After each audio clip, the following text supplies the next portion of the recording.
Joe, good to see how you doing. Evening. How you been?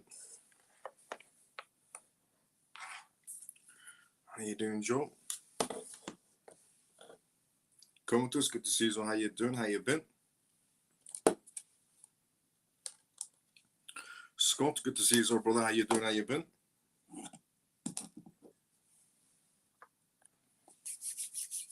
Butch, good to see you as well. Evening, Miles of CMF, good to see you as well. Butch, how you doing?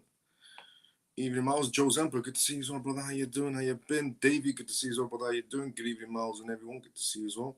JP, good evening, Miles, and all CMF. Let's go, JP. How you doing, brother? T, hello, Miles and family. Good to see you as well. How you doing? Evening, Miles and CMF. Jason, good to see you as well. How you doing? Rumi, good to see you as well. How you doing?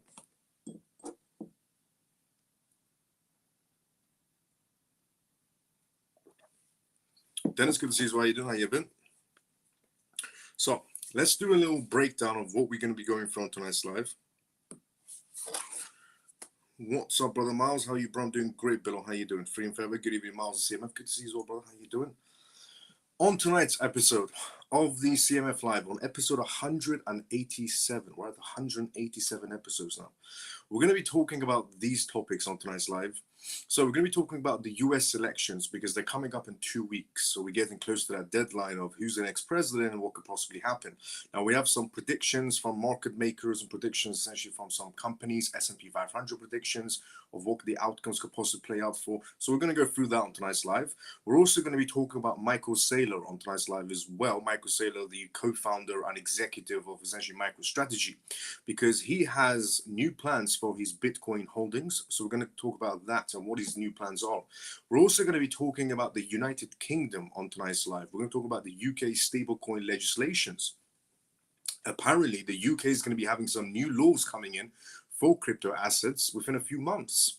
We're also going to talk about on tonight's live regarding Vietnam. So not just UK we're going to be going through, but Vietnam. There's a lot of things happening over there as well in terms of regulations and policies. Also, there's a lot of things happening in the UAE on tonight's live. We're going to go through as well, the United Arab Emirates. A lot of things happening over there. We're going to go through that. We're going to be talking about Japan also on tonight's live as well. Also, a lot of things are happening in Japan in terms of policies, regulations, taxations of crypto assets. And we're going to be talking about Norway on tonight's live show as well.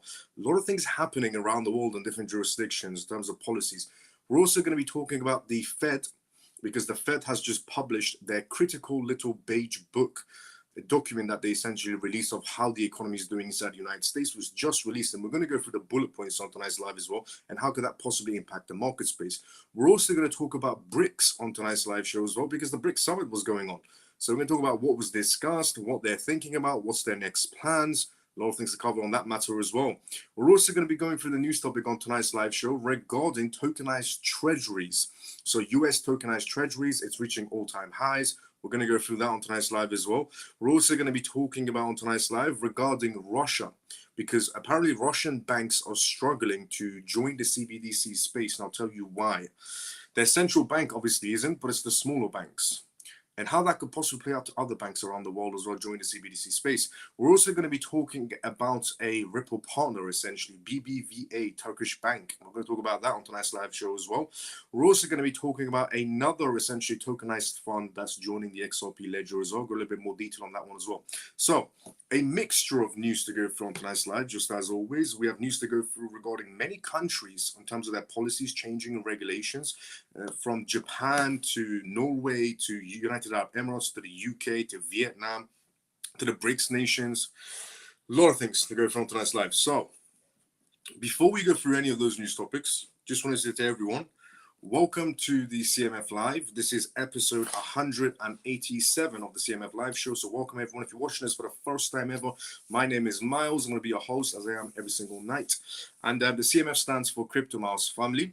Every single night you can tune to this live where I talk about the most recent news that's happening around the world in terms of cryptocurrencies, CBDCs, AI, politics, regulations, vital information for you to know about regarding the world transforming into a digital space. Now, also the disclaimer of this live is, as always, not financial advice, not essentially political advice, and whatever I say is only for entertainment purposes. We also do live Q&As as well, which means if you have any questions, don't be shy. Even if you're new inside the crypto space, Put your questions down inside the comment section. I shout out your name first, and then I read out your question, and I give you an answer. And I go for everyone's questions as well.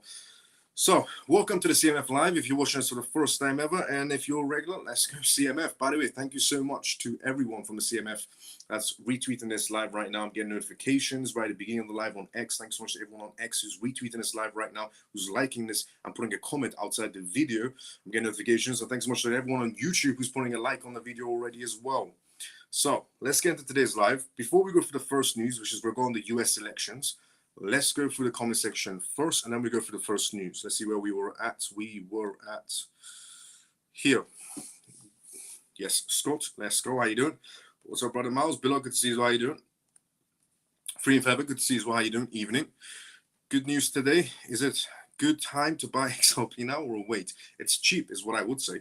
Hey, Miles, how you doing? I'm doing great, Daniel. Good to see you as well. I'm good, bro. Just waiting for XRP. Let's go, Bill. Hello, CMF. I love my family. Share the live. Let's go, Scott. Hello to my CMF on YouTube. Help share the live if you find it interesting. Let's go, Scott. Good. Thanks for asking you. I'm doing great as well, Scott. Paul, good to see you as well. How you doing? How you been? Morning, Miles and CMF. Shelly, good to see you as well. Morning. How you doing? Shakira says hi. How you doing, Shakira? G says hi, Miles as well. How you doing, G? How you been? Good day, brother. Dale, let's go. How you doing? Miles, XDC and XLM are like hidden gems. Agree? How well will they do in the bull market? XDC and XLM are not just, essentially bull market crypto projects. XDC and XLM are more like long-term projects as well, deep, essentially within the financial systems. So those two projects are incredible projects to read upon, without a doubt. Are we expecting if Trump wins on the 5th, it will trigger a fully blown bull run alt season? What I would say is the market will be static. If the news gets announced, for example, 2 weeks, let's fast forward to 2 weeks, news gets announced, Trump is the next president of the United States. Yes, the market is going to be reacting in a positive way. Are we going to be getting a full-blown alt season bull run? No. But is the market going to react in a positive way? Yes. Good evening. It's all about timing. We're going to run. It's all about timing. Good evening, Miles and CMF. Talk, good to see you. How you doing? Yo, Miles, Knox, good to see you. How you doing? But moving forward, the market will be even more positive, essentially. Miles, I wasn't first today. No, you weren't, but it's good to see you. So, Miles, Parker, good to see you. How you doing? What can you say about Core? To be fairly honest, I don't know what their recent developments are regarding Core's crypto project. I don't know what their recent new contracts are either. If you want, you can direct message me. I can get back to you. I have no issues with that. I don't charge any money either. I'm completely free of source. If anybody ever wants to direct message me or call me, you can. I don't mind it at all, but just let me know beforehand if you're going to call me. But I don't charge any money. So if you want a, second opinion on any sort of assets, here to help.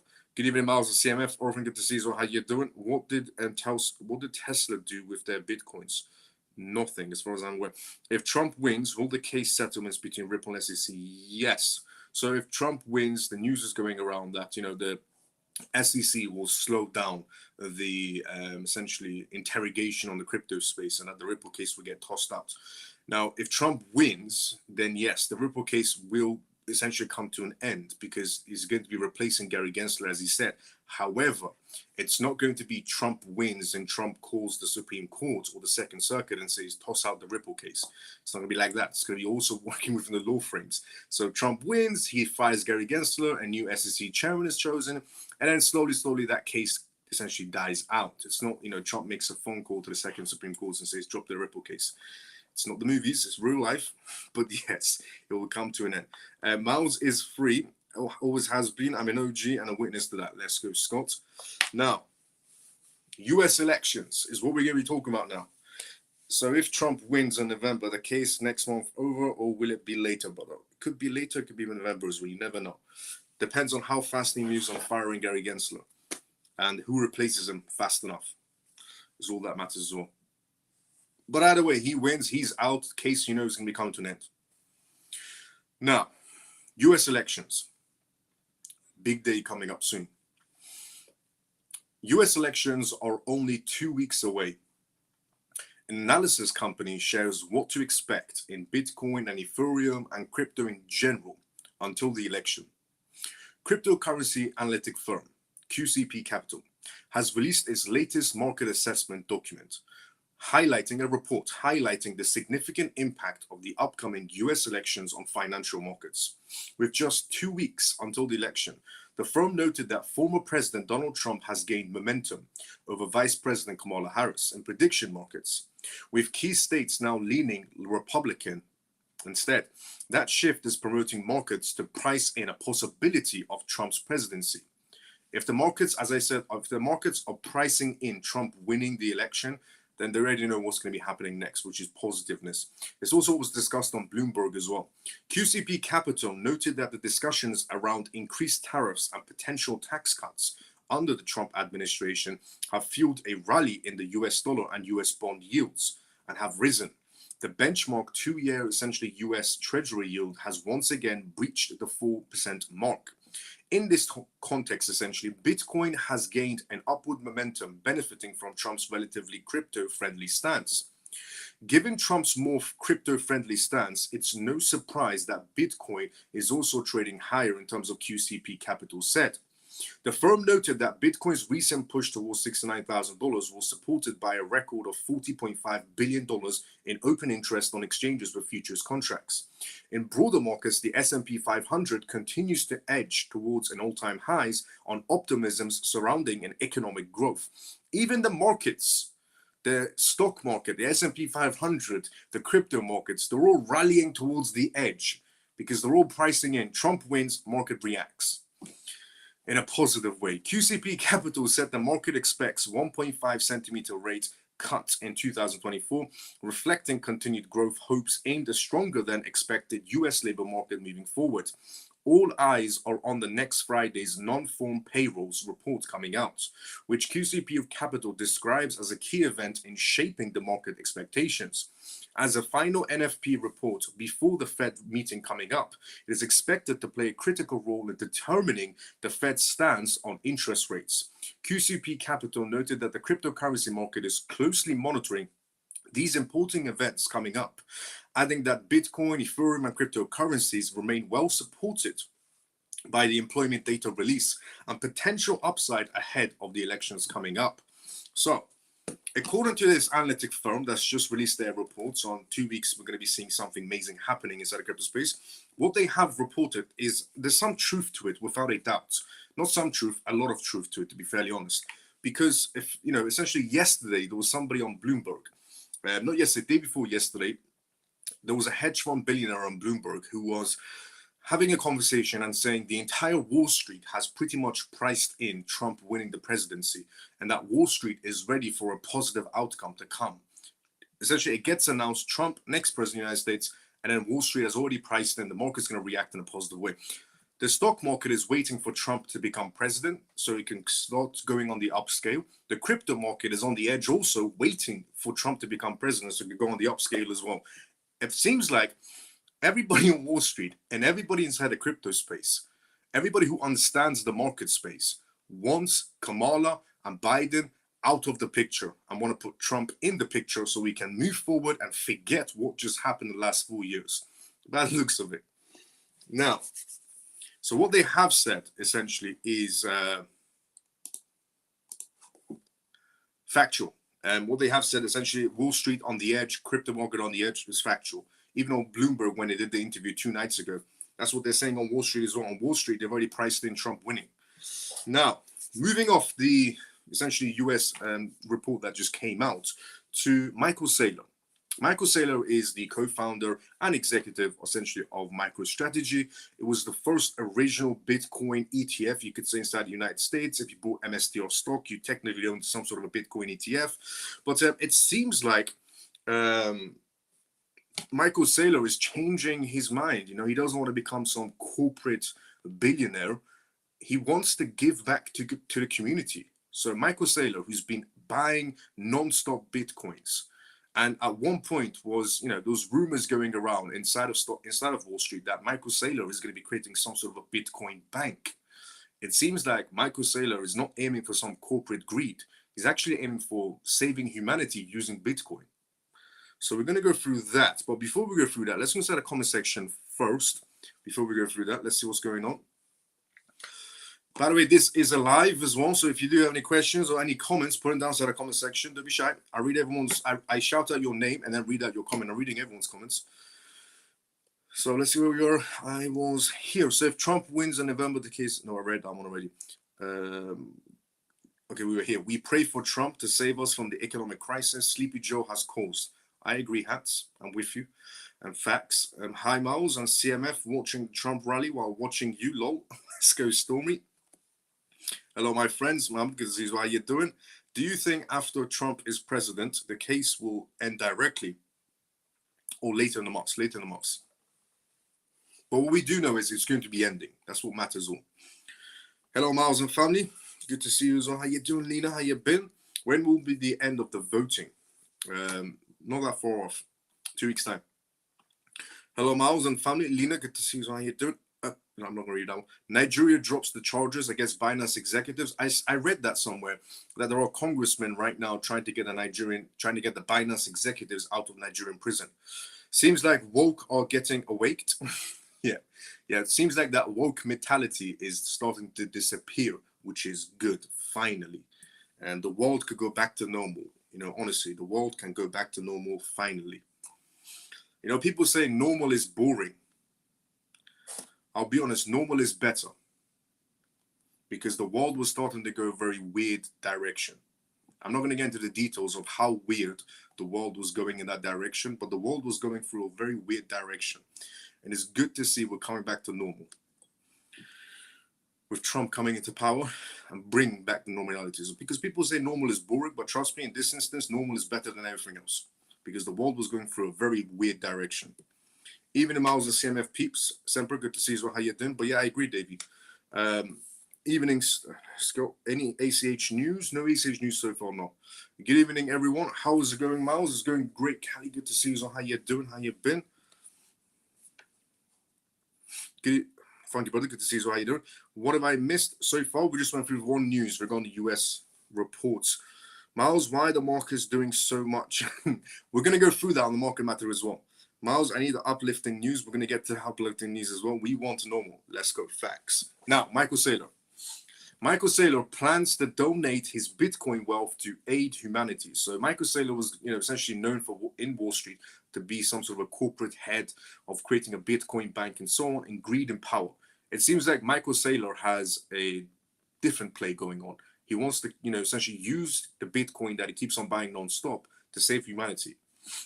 So Michael Saylor, the co-founder and executive chairman of MicroStrategy, plans to utilize his Bitcoin income to benefit humanity. In a recent podcast with the New Zealand Hurdle, he shared his vision inspired by the token's creator, Satoshi Nakamoto. He aims to create a legacy that goes beyond personal wealth and positivity impacts society. Michael Saylor believes that Bitcoin can change economic systems. He compared Bitcoin to essential innovations like steel and electricity. He said, you can take away steel and electricity. Those are the two big ones. The statement shows that Bitcoin's potential to be a key part of the future economic structures. Moreover, Michael Saylor called Bitcoin clean, silent, programmable, immortal money, which highlights its value of today's digital age. Additionally, he went on and essentially criticized conventional fiat currencies and pointed out their weaknesses and the depreciation values. He also compared fiat money to economic clay or basalt wood to show how unstable it is. His contrast, Michael Saylor believes Bitcoin keeps value in essentially higher than fiat would ever possibly do. He noted that the rate of the dollar is 7% a year for 100 years. Thus, he sees Bitcoin as a more stable option aimed at inflation situations. While the CEO admits Bitcoin is not a solution for every problem, he also insists he addresses many economic challenges. It's good to see Michael Saylor coming around, because Michael Saylor used to be the man that said Bitcoin for everything, Bitcoin for life. He's starting to come around and realizing that there are certain crypto projects built for certain things. Bitcoin is not the best for everything, and it could be the best in its own source, which is hedging against inflation situations. And then you would have projects that are better in finance in the crypto space, projects that are better in data inside the crypto space, projects that are better in AI or Web3 or gaming. So it's nice to see him seeing a diverse when it comes to blockchain, not just Bitcoin, everything. By him stating essentially Bitcoin is not the solution for every problem, but for this one is good, to hedge against the fiat. He stated that it won't fly you, it won't essentially cure your cancer, it won't make you happy. Still, he believes that the coin acts as an important energy that can help solve big issues. He said that its economic energy, it will solve half the world's problems, showing his confidence in Bitcoin's ability to create change.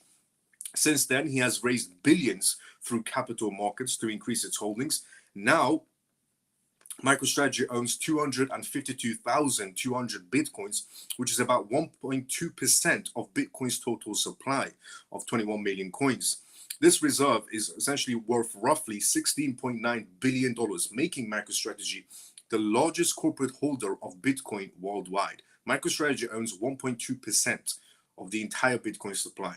Michael Saylor's view of BTC goes beyond just investments. He sees it as a vital part of the future economic systems. By promoting the token, he encourages conversations about its impact on society.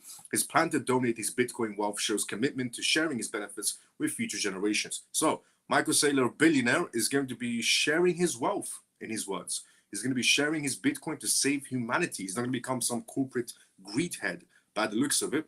So that's good to see, a billionaire having a heart. Now, moving off Michael Saylor's big heart to UK stablecoins. The UK has been aiming, just like any other country out there, to become some sort of a crypto hub. The same way, Donald Trump wants to make the United States the capital of crypto, or, essentially Dubai wants to become the capital of crypto, or Singapore, or Japan, or Hong Kong. There's a lot of countries on the list who are aiming to become the capital of crypto. London wants to do the same thing. So in other words, the UK. But they're lacking behind when it comes to policies, regulations, and essentially announcing their deadlines. Well, things are slowly starting to change. The UK legislation expected in months, not years, said the UK. And also this is coming from a Circle executive that had some sort of a conversation. So crypto firm Circle, the second largest stablecoin issuer, is optimistic that the United Kingdom will introduce stablecoin regulations within months, not years. Circle's global head of policy shared this outlook during a recent interview with CNBC in London, highlighting the urgency for formal legislation in the burgeoning stablecoin market space. He also warned that without stablecoin regulations, the UK risks falling behind regions like the European Union and Singapore, which have already started implementing their own regulatory frameworks. Reflecting on the UK's cautious approach to crypto regulations, he also acknowledged that the challenges faced by the industry, for example, in 2022, including the high-profile collapse of FTX exchange, which stakeholders are still awaiting refunds in 2024, he noted that the UK's delay in enacting strict laws may have essentially been prominent, allowing the government to learn more about the global market space before they enter into it. However, he cautioned against further delays, saying that he could hinder, or essentially that could hinder the UK's innovation and economic growth inside the blockchain space. He said, you can't have an economy of the future unless you have the money of the future. He also highlighted the potential benefits of stablecoins for the UK's financial landscape, such as improvements in the real-time payments and the digitalization of the British pounds. The Bank of England is exploring the possibility of a digital currency, CBDC, informally referred to as the Bitcoin, mentioned that discussions of Bank of England officials have been promising. While previous conservative governments' plans projected stablecoin regulations to be in place by mid-2023, the current Labour administration has yet to assert a strong stance on crypto regulations. Nevertheless, there are indicators that discussions are going on regarding the UK as a role in the leader of financial technologies. So, the UK seems to be maybe fast-tracking their policies and regulations for stablecoins, and then probably for the rest as well. But it's nice to see, because the UK is incredibly far behind the EU, for example, just right next to us. Never mind looking at Singapore or Hong Kong or the United Arab Emirates, just the EU. Looking at the EU, they are well more ahead than the UK could possibly be. But it's nice to see they're speeding things up. Now, moving off the UK to Vietnam, there's a lot of jurisdictions to go on tonight's live. So we're going to be talking about Vietnam now. A lot of things are happening in Vietnam. A lot of things are happening in Japan. A lot of things are happening in Norway. A lot of things are happening in United Arab Emirates. We're going to go through all of them tonight's live. In different jurisdictions, right now, today, there's a lot of things happening around the world in terms of crypto policies, regulations, and so on, and innovation. But the next country we're going to be talking about is Vietnam. Before we go through that, let's go start the conversation. First, once again, this is a live. So if you do have any questions, put them down in the comment section. I'm reading everyone's comments one by one. Also shouting out your name in the process as well. Okay, let's see what the question is. Mohammed says, do you think that if Trump succeeds, he might improve the dollar's position? And does the Democratic Party agenda weaken America and the dollar? The Democratic Party does weaken the American dollar. Yes, it does. It's been doing that for a very long time. Can Trump strengthen the US dollar? It's difficult because, so here's the thing. Some people might not see it this way, but it's the reality. The Biden administration, Kamala Harris, and Biden, and Obama, because he plays a role in this too, they have damaged the American economy so much, and they have created so much inflation. And they try to balance that out with wars, because wars make essentially the US dollar strengthen. It becomes a reserve asset. Whenever there's a war that breaks out anywhere around the world, the US dollar becomes a reserve asset and it jumps in price compared to the rest of the fiats around the world. So with America printing so much, creating a huge pile of inflation, random wars start to spark out to save the US dollar and make it a reserve asset once again. So here's the thing. The Biden administration, Biden himself and Obama have created the worst possible economy for the United States. In the past years, they've created the worst economy. They've created so much inflation that it's going to need an absolute miracle to save the US dollar. Genuinely, the only thing that could save the US dollar is a miracle. Not even Trump can save what's going on. And here's the issue as well. When Trump gets elected and becomes president, these are all facts. They've created the worst, essentially, inflation in history. These are all facts. They've been printing too much, and they try to balance it out with random wars that are going on to reserve asset the US dollar so they can balance it out with all the printing that's going on. But here's the issue. When Trump comes into power and becomes president of the United States, because the Biden administration, which is Kamala Harris, because Biden himself and Obama have created such a terrible economy inside the United States, and Trump gets, essentially next president of the United States, they're going to be blaming everything on Trump. They're going to be saying, oh, Trump destroyed the US economy and so on. Trump essentially destroyed the US economy, created the biggest inflation ever, did this and that to the US people, and Trump didn't do any of these things. But because essentially the Biden administration, which is Kamala Harris and essentially Joe Biden and Obama, have damaged the US economy so much, there's barely anything left. They're essentially handing Trump a crippled economy standing on its one last leg. When Trump becomes president, Biden, Kamala, and Obama are going to be giving a crippled economy to Trump as the next president, standing on his last leg. So it needs a miracle to save what's happening inside the United States. Genuinely, the only thing that can help the US economy is a miracle. And the issue is, if Trump isn't able to solve that issue, then they're going to be blaming everything on Trump, even though they handed Trump an economy that's standing on its last leg. And that's the part they'll never tell you on the news. They'll never tell you that part on the news. But they're handing Trump, when Trump becomes president, they're going to be handing Trump a US economy that's standing on its last leg. And then if Trump isn't able to solve the equation, they're going to say, oh, Trump caused the US collapse. Trump caused the US recession. Trump caused the US to have the biggest recession in history. Trump didn't do any of those things. You handed a broken economy standing on its last leg to Trump. So you can't blame the man for anything. But they'll never tell you that on the news. And that's the truth.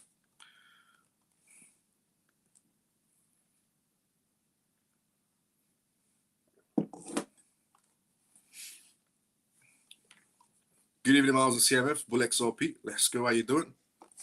Sorry, Miles, I'm late. I hate it when I miss it. Don't worry, Addy, good to see you. The start, no problem. But you're still here. Let's go.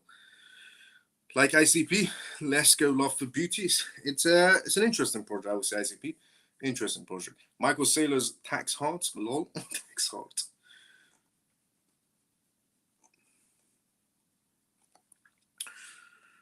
Hello, Miles and CMF. Carol, good to see you. Well, how you doing? How you been? Shelly, I pray for your right. Oh, sorry, not good. Good day, Miles and CMF. Mike, good to see you. How you doing? Mike, let's go. Jesus said, call on him in the day of your troubles. Well, I think Trump needs to call on him ASAP. Messi, good to see you. How you doing? But Trump, as a businessman, must see this as a trap he's falling into, because he's getting into a country in the worst state. Doesn't he see that as a businessman?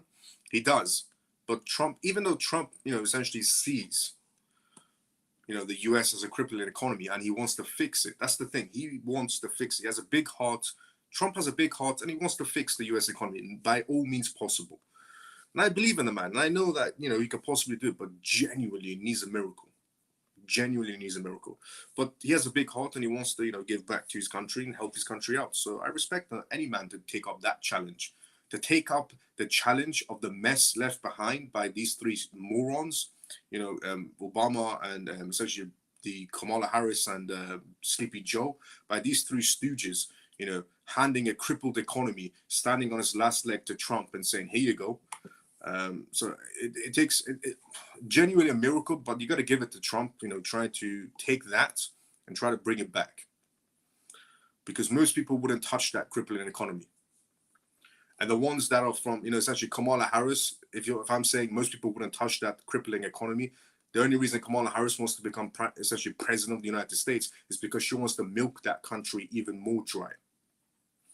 One thing you should know about me, if you're new to this live, I'm never wrong. Never been wrong. No, never been wrong. So when I tell you that essentially the only reason Kamala Harris wants to become president of the United States is to milk that country dry. She wants to milk that country dry. And Trump is going to be trying to fix a crippled economy standing on its last leg. Most people would never take that challenge to fix that economy. Most people would just try to take that seat to milk it even more.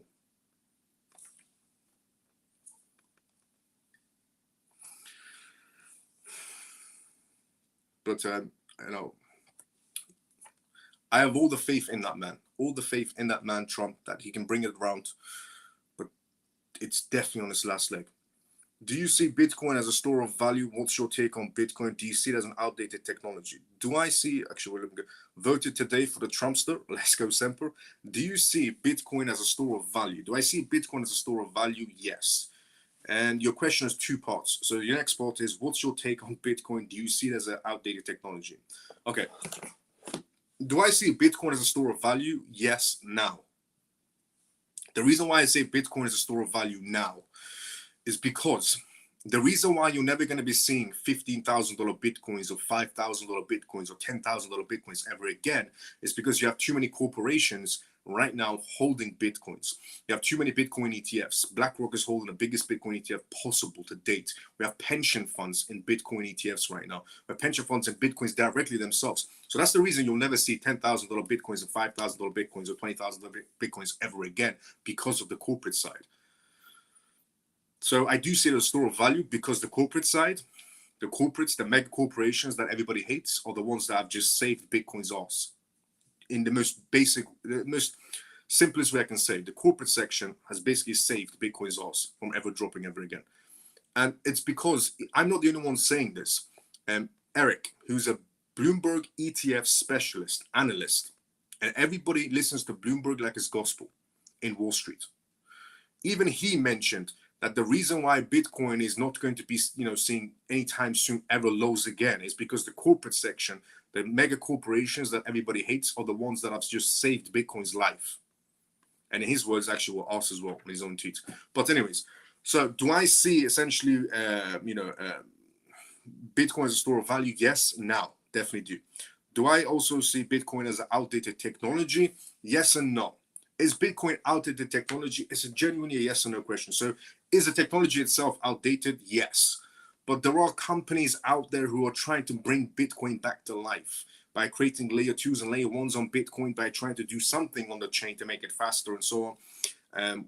Essentially, none of them have worked so far, to be fairly honest. A blunt answer I can give you is none of the Bitcoin methods have worked so far to make Bitcoin a much more stronger, faster, and so on and so on chain. None of them have worked so far. They decided to do NFTs on the Bitcoin network. It ended very bad. Binance actually dropped an entire Bitcoin NFT sector because they said it's damaging the Bitcoin chain, is making it more slow and congested.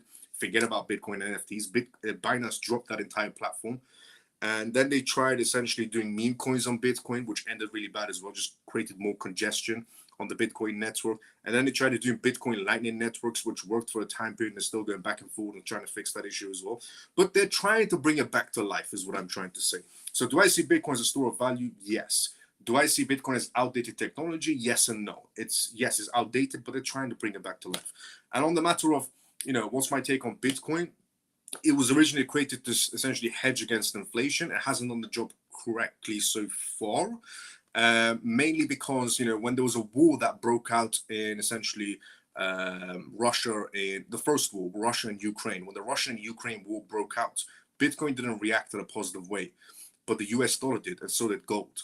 Now, if Bitcoin wants to be in the same category as gold, which is a risk-off asset, gold is a risk-off asset, which means if anything ever happens in this world, the number one asset to run towards is gold, because it's a risk-off asset and nothing will damage it essentially in times of situations like that, geopolitical tensions, hedge against inflation. Gold is a risk-off asset. If Bitcoin wants to be in the same category as gold, which is a risk-off asset, then it needs to, essentially react properly when there's a war happening with Ukraine and Russia. It needs to react properly when there's a war happening in the Middle East. And unfortunately, it doesn't so far. But later on, it'll probably start reacting the way it's supposed to. If a war breaks out, Bitcoin goes up in value, not down. Because when a war breaks out, gold goes up in value because it's a risk-off asset. US dollars goes up in value because it's a reserve asset. Bitcoin, when there's a war breaking out, goes down, which is not supposed to do that. If it wants to be in a risk-off category, eventually maybe essentially Bitcoin could react the way it's supposed to, which is be a risk-off asset. So for the time being, it's not that, but it hopefully does. Now, evening, Manny, good to see you. How you're doing? Exactly what the Democrats would say about Trump. I honestly have faith in Trump to fix everything eventually. I agree as well. If anyone can turn this country around, it will be Trump and his team. He's got the A-team. I agree, Stormy. Facts. Well, actually, it's about 99.2%. 99.2%, I'm correct. Trump has made plenty of money off the US.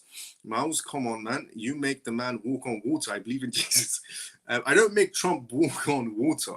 And he's made money. Of course he has. He's a businessman. Why not? I mean, he's intelligent enough to make money. He's intelligent enough to use loopholes that are already there to benefit himself. But he's 10 times better than the other two. But here's the thing. I'm never wrong. But they milk countries, and most countries, they are corrupt like third world countries. But they do it with the Democrat quote on. Sorry for my English. No problem. Love for BT. But I understand what you mean. Why markets so turbulence? Well, we're going to go through the reason of why markets are so turbulence. But the next country we're going to talk about is Vietnam. We talked about the UK on the market space. Now we're going to talk about Vietnam on the market space. And then we're going to talk about Japan, the United Arab Emirates, then the US, and Norway as well. A lot of things happening around the world in different countries right now in terms of the market space. Trump is a real patriot, Miles. He loves his country. God bless the kind of people exist. Facts.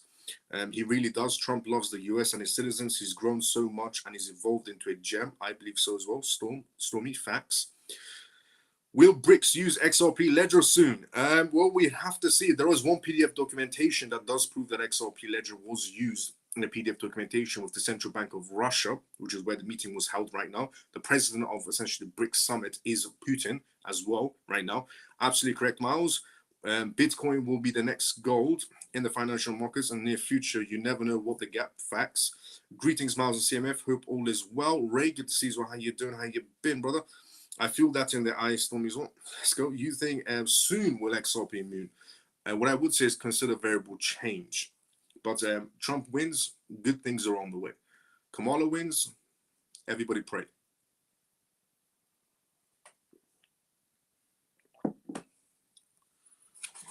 There's one positive. Actually, I'm not going to say that. Now, Vietnam. Let's go, Stormy. Vietnam officially. So we're going to talk about Vietnam now, and then we're going to talk about Norway, United Emirates, and the US. There's a lot of countries to go through. Japan. So Vietnam officially unveils national blockchain strategy. The government of Vietnam has taken a significant step in becoming a regional leader in blockchain technology. As I said, and many countries around the world are now, trying to become the next capital of crypto. So, the country's deputy prime minister, Minister Ho Doko, essentially signed and issued a national blockchain strategy into the national frameworks. This landmark decision aims to position Vietnam as a leader in blockchain technology by 2025, with a visionary outlook extending to 2030. Remarkably, the Asian countries ranked highest in the global crypto adoptions in 2022, a report by Chainalysis. The national blockchain strategy described essentially blockchain as a game-changing technology. The strategy outlines a plan to strengthen digital infrastructure in Vietnam, improve data security, and build a strong digital industry by 2030, starting next year. Vietnam aims to surpass other countries exploring blockchain technology and be internationally recognized for blockchain innovation. Vietnam wants to essentially become a capital of crypto. This is great to see a lot of countries trying to aim for that title. The Vietnamese government has disclosed a detailed plan as a part of its 2024 and 2030 action program. This plan aims to bring its ambitious blockchain vision to life. Central to the plan is creating a legal framework that provides clearer regulations to support the growth of blockchain. The strategy also focuses on infrastructure developments and building skilled human resources and encouraging innovations. The government aims to promote blockchain applications across various sectors and foster research through international corporations. To achieve these goals, the Vietnam Blockchain Association, the VBA, plays a vital role in executing the national blockchain strategy. Mr. Pan Hung Tang, the association's permanent, essentially, vice president, highlighted that the need for a national blockchain is a testament to the VBA's past contributions.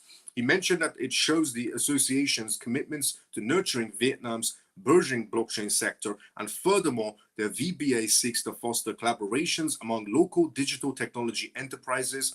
It plans to encourage them to build blockchain platforms that can compete globally, and this will increase the country's capacity to compete globally with any other country when it comes to Web3 and blockchain innovations.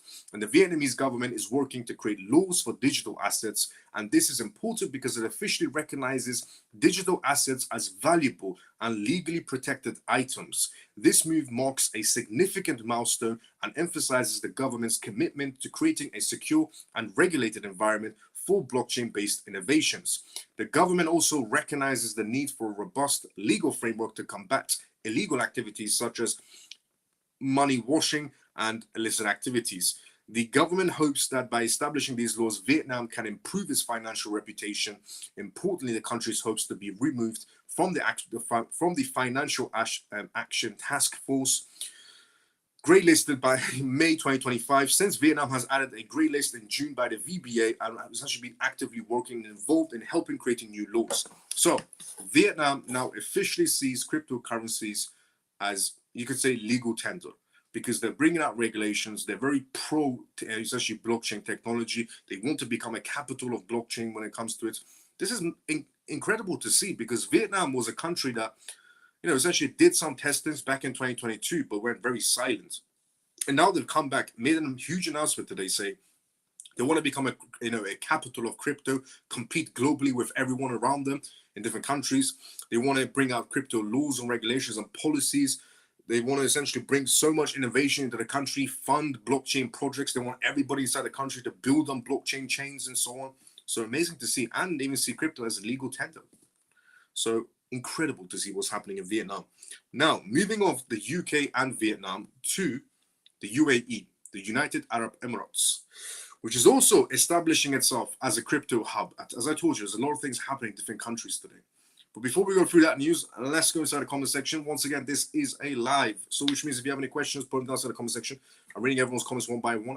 I say your name first, and then I read out your comments. So let's see where you were at. We were at before, and then afterwards we'll go for the UAE news. I feel that, and after that is the Norway news and the Japan news and the US news. I feel that in the eyes, Trump is going to win by a landslide. He's winning in the battle states. He is, yes, definitely. Most citizens in Europe hope Trump wins, but most governments hope he doesn't win because he doesn't want to help them against Russia. That's also true as well. I'm a patriot. Operation Desert Shield. I'm fully aware of Desert Storm, War on Terror, and a few other campaigns. I love the United States of America. I know that for a fact. I'm a disabled vet. Does that make me a sucker because I was injured? No, definitely not. Your presidential candidate said that about San Republican John McCain, who I hold high regards to.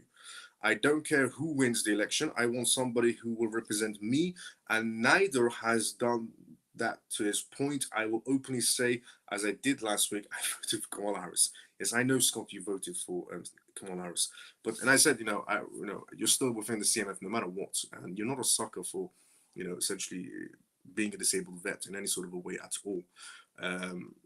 It's just everybody sharing their opinions. Most citizens, we all think if Trump wins, there will be a peace between Ukraine and Russia because of him. There will be, yes. If Trump wins, there'll be no more wars. That's a factual information. That's factual. That's been proven once before. When Trump was president, that essentially that nut job, Kim Jong-un, who goes on the news. Kim Jong-un always goes on the news and says, I want to nuke everybody. That's what he keeps on saying. He keeps on going on the news, Kim Jong-un, and he keeps on saying, I want to go after this country, that country, I will nuke anybody, and so on. And then what does Trump do? He flies to North Korea, lands in North Korea, and shakes Kim Jong-un's hand and puts him in his place. He went from, I'm going to nuke everybody, to, how you doing, Trump? But we've seen this before. There's no wars. Every country behaves themselves when Trump is in power.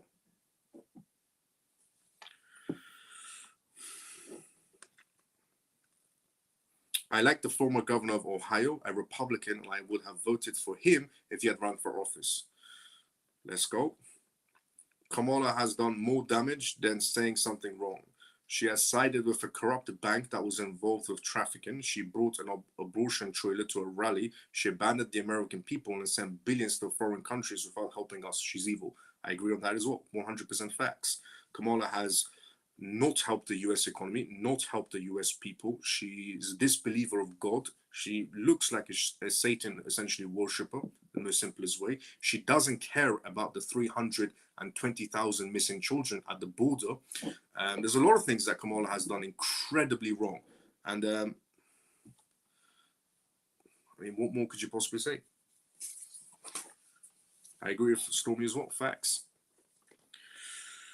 Now, UAE. UAE establishes itself as a crypto hub. Do you know the one thing I want to put to end is the child situation? If Trump comes into power, he's going to stop the whole child, trafficking situation. So that's one thing I'm looking forward to as well. Fixing the economy and everything, that's brilliant, because I know that man is capable of fixing the economy. But putting a stop to child trafficking is what I really want to see as well, because this group that's going on regarding Kamala Harris and essentially Obama and Sleepy Joe, they're very big on the whole situation. So Trump can put a stop to their, there's 320,000 children missing at the border under essentially Kamala Harris. She's the VP. Kamala Harris is supposed to be controlling the border, and she's done a horrendous job. And 320,000 children have disappeared from the border. That is messed up. That is genuinely messed up. You're a VP in charge of a border, and 320,000 children have went missing. And she never answers the question of where are those 320,000 children? She will never answer that question because she's been asked that question. And you know what her response was? It's Trump's fault. You are the VP. Trump is not even in power. So, fixing the economy and everything, I know that man, Trump, is capable of fixing the economy, and I'm all for it. But the 320,000 children, that's messed up. Losing 1,000 children is messed up. But how do you lose 230,000 children?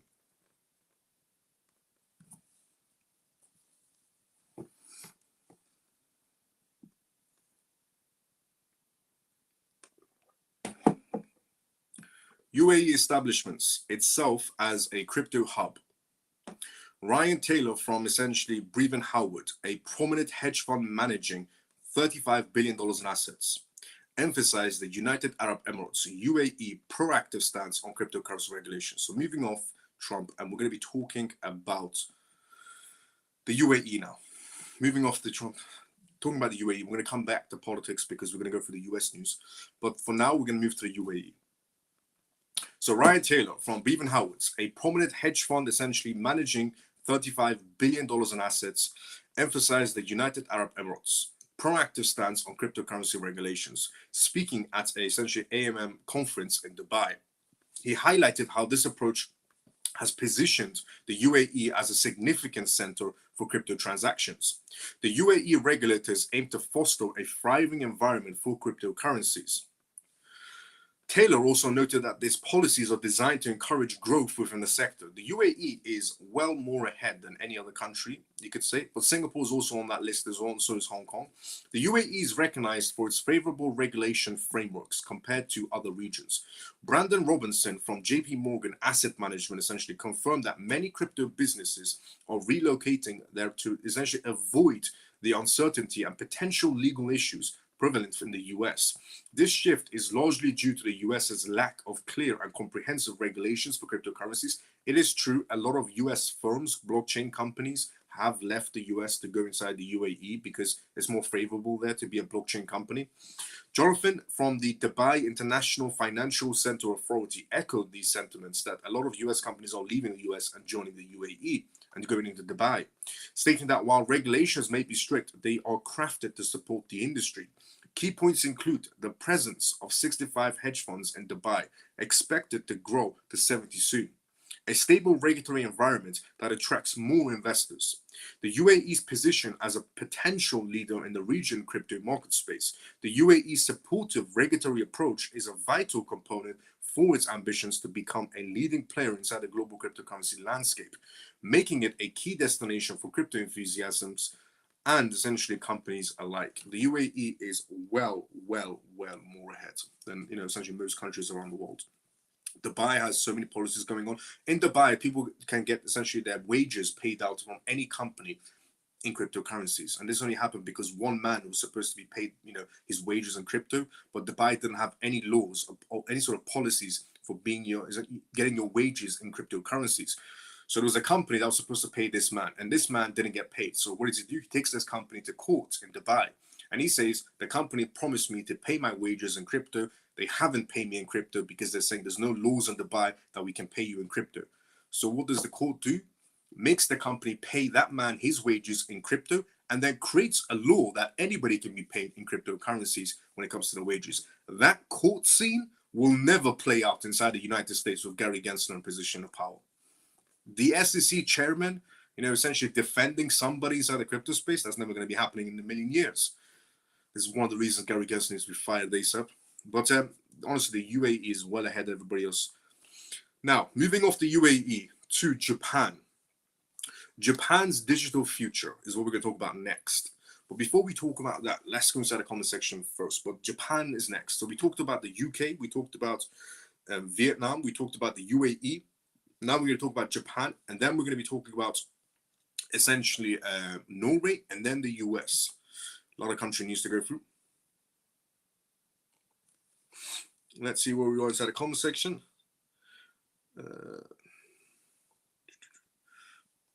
They should name the hurricane after Kamala.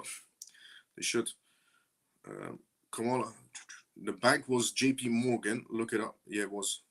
The bank was JP Morgan. They sued for trafficking and lost. They had to pay, but Kamala let them off, gave them a soft landing. Why? Because she's a part of the group. Miles, what about the children being separated from their families? This has been going on for at least 8 to 12 years, both Obama, Trump, and Biden.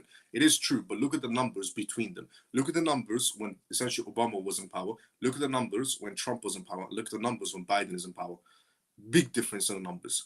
Yes, there were children going missing, essentially during Obama's presidency, during Trump's presidency, and currently during Biden's presidency. But the numbers between them are big difference, humongous difference. You think the next, but I agree.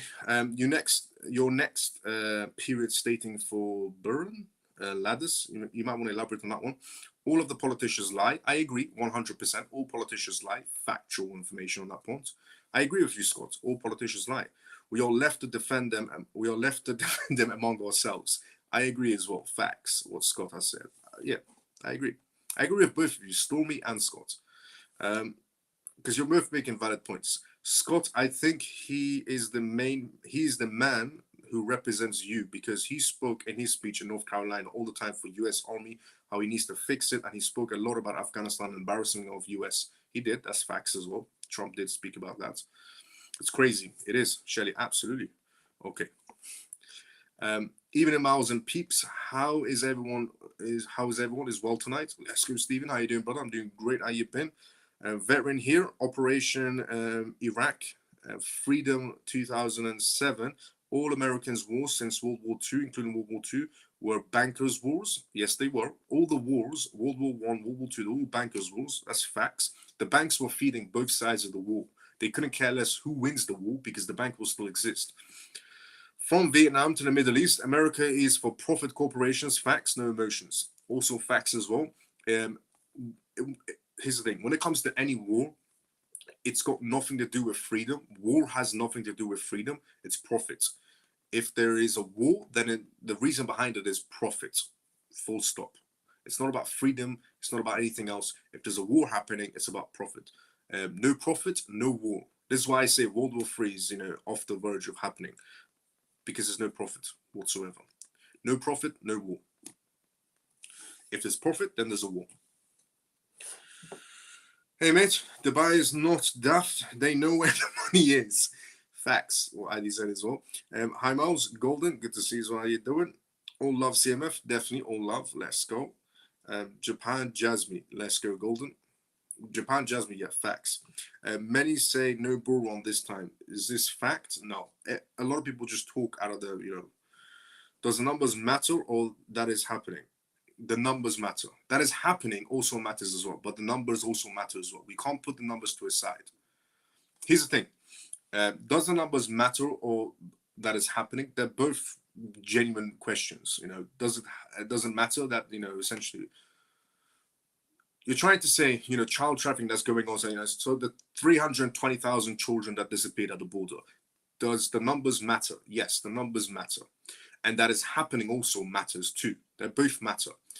It shouldn't happen 100%. Children should not be going missing at the borderline. That shouldn't happen 1,000,000%. And on the other side, yes, the numbers matter. Because no president has been able to stop it completely. But one president was able to slow it down on a large scale and bring it to a core foundation. Here's the thing. Do you know why children are missing at the border? It's very simple. It's because Kamala Harris, who's the VP, who's supposed to control the border, didn't decide to do essentially any sort of DNA testing. When a child crosses the border, essentially into the United States, they don't do DNA testings on that child. Why not? Why would Kamala Harris reject to DNA testing at the borders for a child? Because she, says you don't need to do DNA testing when a child crosses a border. Anybody could pick up that child and go, it's my child. And then what happens to that child? Disappears. Why do we have 230,000 children disappearing under the VP Kamala Harris? Because she won't do DNA testings. What kind of an idiot doesn't do DNA testings on a child? So, does the numbers matter? Yes. But all that is happening, they both matter, to be fairly honest. But what kind of a moron doesn't do DNA testings at a borderline? It takes 90 seconds to do a testing.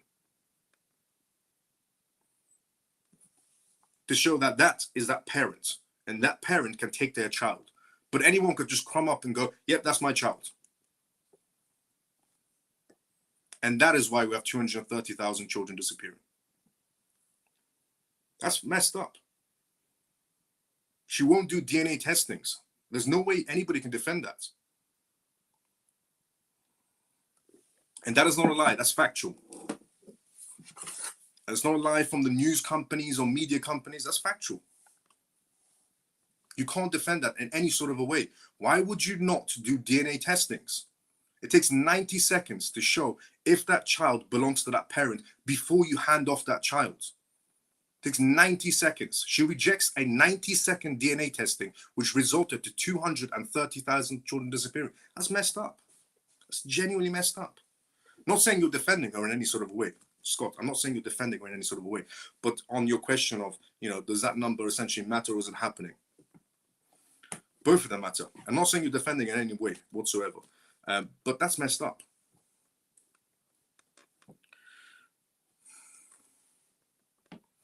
Now, Japan is what we talk about next. We're going in and out of conversations. Japan's digital future is what we're going to talk about next. Japan proposes essentially a crypto tax cut on the digital yen. So we talked about the UK, we talked about Vietnam, we talked about the UAE, now we talk about Japan. Japan's digital future is pretty much on the line as well. They want to become a crypto hub. They want to become a blockchain hub as well. The leader of Japan's Democratic Party for the People is advocating for major changes in the nation's cryptocurrency tax laws ahead of the upcoming general election. You can see crypto is not only playing a vital role inside the United States, crypto is playing a vital role everywhere around the world, to be fairly honest. The Party for the People is advocating for major changes in essentially in the nation's cryptocurrency tax laws ahead of the upcoming general election.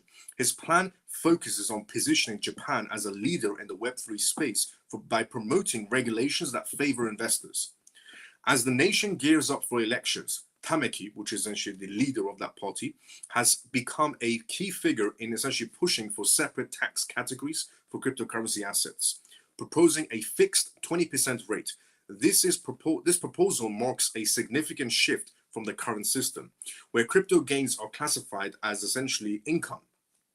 And Tameki's essentially goal is to essentially ease the burden on traders and investors while fostering a more crypto-friendly environment to innovation and strengthen Japan's standing as a global leader that is expanding Web3 and digital asset markets.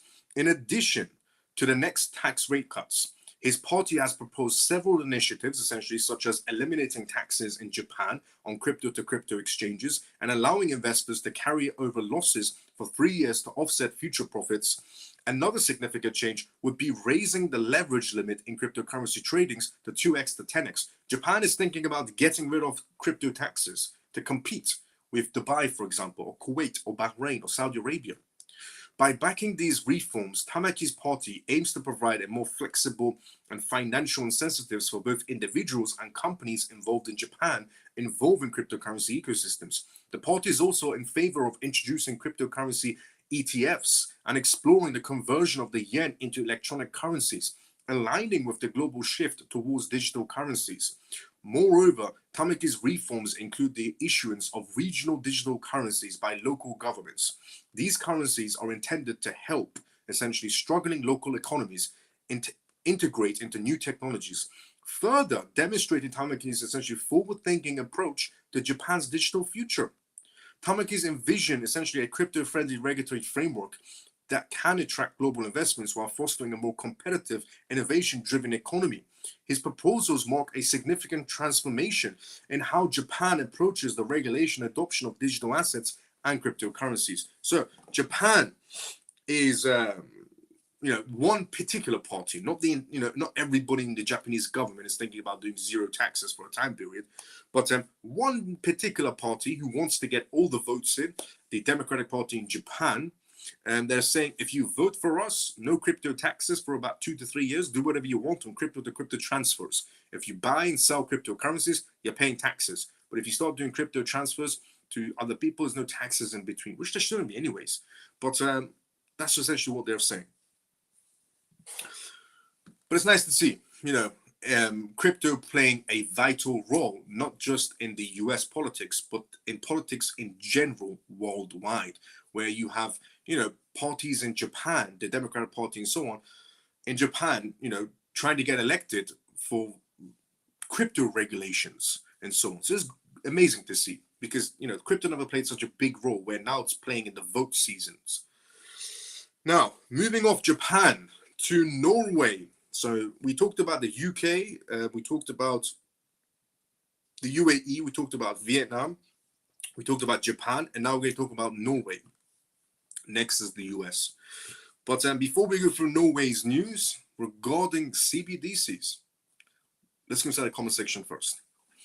Once again, this is a live, so if you do have any questions or any sort of comments, put them down inside the comment section. I read out everyone's comments one by one, giving short and sweet answers to everybody. I read out your name first, and then I read out your comments. Let's see where we were at. We were at here. Voted for Trump yesterday. Let's go G. Well said, Miles. Let's go Golden. DNA test. Let's go Golden. Facts. I mean, it must be needed.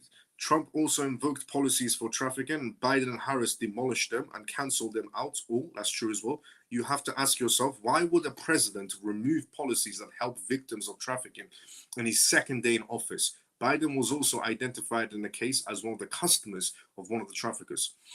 I'm not surprised. That's what you get when you get devil worshippers, essentially Satan worshippers. That's what you get. When you have a president or prime minister who's a devil worshipper. Not surprising on that at all. I listened to Trump live on his campaign rally, and that man is powerful, fearless, and knows his direction. Let's go CMF. Let's go crypto. Proactives. Let's go Trump. Let's go Toby. Unbelievable. Those poor children. It's so sad. It genuinely is. Love his answer of world peace. Facts. Birds of feather flock together. They do. I agree with you about the DNA testing. I also think a child should never be separated from their parents. Facts. I'm a parent of 2 adult young men. Let's go, Scott. I can never envision essentially being separated from my boys when they were young. Let's go, Scott. I didn't know you had 2 sons. Let's go. You're right, Scott. I don't believe there is a real truth election. Averted is essentially coordinated. Yes. This also happens in Europe. Apologies. This also happens in Europe. This also happens in Europe with the arrival of the Syrian refugees. There are suddenly 20,000 children missing in 2011 to this day. There are more going on and they're not telling us. Facts. Banks overrule all DNA tests. Also facts. I don't want my capital gains tax to increase. I want to decrease. I advocate for that in the financial math and essentially financial literacy course I teach. Let's go, Scott. Sounds like a Diddy party, so sad, regarding the children that are missing at the border. Yes. The live is going great. Help share it. Let's go, Scott. They use refugees for organs harvesting. They do a lot more to the refugees, trust me. Miles is rocking. Help share the live. Let's go, Scott. Love you, brother.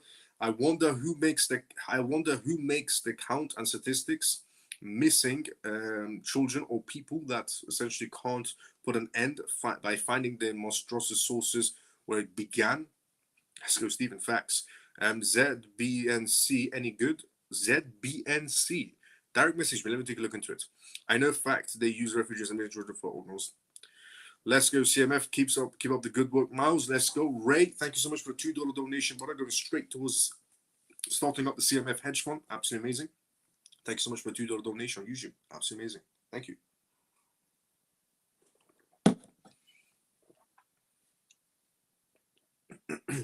Sorry about that. What's happening? Miles, I hear they bring refugees in the UK so they can use in wars. I don't know, I'll be honest with you. But nobody wants to sign up to the army anymore. Is this true? I don't know, I'll be honest with you. Norway is what we'll talk about next. Norway's central bank set to announce CBDC plans in 2025. I'm starting to see a trend here. And do you know what the best part is? Remember just about 30 minutes ago, I said, I'm never wrong. In 2023, I said, the world is going to transform into a digital era starting 2024 with the policies and the regulations and the banks and the corporations coming in, which happened. All of these things I said came true. I also said, whichever country doesn't release a CBDC in 2024 is going to release their CBDC in 2025, not in 2030, as they're all claiming before. Interesting enough, in 2024, we had everything I said happen, including some CBDC releases. And then in 2025 is when all the CBDCs are coming out. The EU CBDC 2025, Brazil CBDC 2025, Russia CBDC 2025, UK CBDC 2020. And the list just goes on of this country 2025, this country 2025 on CBDCs. Another one to add to the list, Norway. Norway's central bank set to announce CBDC plans in 2025. Norway stands at the thresholds of a vital financial change, since the central bank announced it will be prepared to publish a plan by next year with plans for a digital introduction of central bank digital currencies. The hour has been finally come when the global interest in CBDCs is on the rise, since around 134 countries are actively studying this new financial technology. However, the Deputy Central Governor, Powell, countered by saying, Norway feels no urgency, the line for their thieves. in hasting digital currency initiatives, apparently as an indication of measured intent towards this significant development. Norges Bank, the Central Bank of Norway, in December 2023, reported its findings from the fourth stage of CBDC experiments. At this stage, the outcome revealed that a retail CBDC was not seen as indicible for the country's economic landscape at this stage. This rather cautious approach towards comprehensive research and analysis seems to correlate with Norway's decision to ensure that this sort of decision is taken away after considerable deliberations. Norway, instead of racing into the implementation of digital currencies, is taking time to weigh in essentially the rather complex implications a CBDC might have on its financial ecosystems. The future of Norway's central bank lies in its increased research in the application of wholesale CBDCs, thus landing it in the fifth phase of its trials. The ongoing research is to conclude when the bank decides, and that may happen by the end of 2025. According to Norway, essentially playing catch up in terms of other countries that have explored CBDCs in the developed world. I do not think that we are falling behind on CBDCs, is what Norway said. He also said in a recent interview with Bloomberg, we are in line with many central banks. We are all studying complicated issues that are much to consider and assess, and there is no urgency as of now. Also lying. Norway is actually pretty interesting that in sense because it genuinely regarded as a front runner in respect of digital payment innovations. Cash usage naturally plummeted during COVID-19 lockdowns periods, while consumers moved to alternative countless essentially payment methods out of the safety concerns to avoid crowds. Cash usage has steadied through. According to reports published recently by Norway's central bank, about 2% of respondents use cash for most recent in-person transactions. The other 98% of Norway pretty much uses countless cards, not cash. This essentially indicates that the resilience on cash has flatlined instead of continuing its decline. This data shows that while the economic of Norway have been placed in among the world's least dependent cash economies, a portion of the population still prefers cash transactions or relays on them, the 2%. The already ongoing debates over CBDCs reflects a global phenomenon where the nations are deliberating upon the balance between innovation and stability. Central banks would be tackling various issues brought about by digital currencies, such as monetary policies, financial conclusion, and several impacts it may bring on prevailing bank systems. In such a manner, when Norway has decided to take things slowly, it conveys that even such systems need to essentially have some in-depth taking in the final steps to evolve into digital currencies. In a nutshell, the simple way. While Norway's central bank is going to introduce a CBDC proposal next year, it is doing so with caution. The absence of urgency in this approach shows that it is carefully to carry out an informed study analysis on the intentions of a CBDC and will not go against the economic reality of the nation and what the public will be asking for at the moment. As more and more countries began to grapple with the issues of their CBDC strategies, Norway's gradual exploration of this digital territory reminds one of the complexities wrapped in such financial innovations. The end goal for Norway lies and positions itself ideologically, essentially within the evolving realm of digital currencies as well as stability. So, the next thing we are going to be talking about is the Fed, the United States. But just a quick thing on Norway. Norway coming out with their CBDC in 2025. They're pretty much joining the list of immense amount of countries releasing CBDCs. 134 countries are right now in CBDCs. 134 centralized banks are in CBDCs, which is ridiculous. It's a very high number. 134, which means if you're not prepared, you're done for. As I said before, we're heading towards the CBDC world much more sooner than you assume. They're lying to you when they say to you 2030 is when we bring out CBDCs. It's not 2030. By the looks of it, some was this year, the rest is next year in terms of CBDC releases. And Norway said that they don't want to fall behind. Norway was a country that was not big into CBDCs. But the Bank of International Settlements and the International Monetary Fund, they force, you could say, countries that are against CBDCs to go towards CBDCs. Very basic example. Vietnam was against CBDCs. International Monetary Fund has a meeting with Vietnam. Vietnam next releases, we're doing testings on CBDCs. Philippines was against CBDCs, had an interview with the International Monetary Fund. Next thing you know, Philippines announces, we're looking into CBDCs. And these aren't the only two countries. It was a list of countries that were against CBDCs. And then they had either one or two meetings with the International Monetary Fund or the Bank of International Settlements, and then their news headlines changed. We're exploring CBDCs. We're testing CBDCs. We're connecting to this platform for CBDC testings. We created a digital sandbox. You see how things work?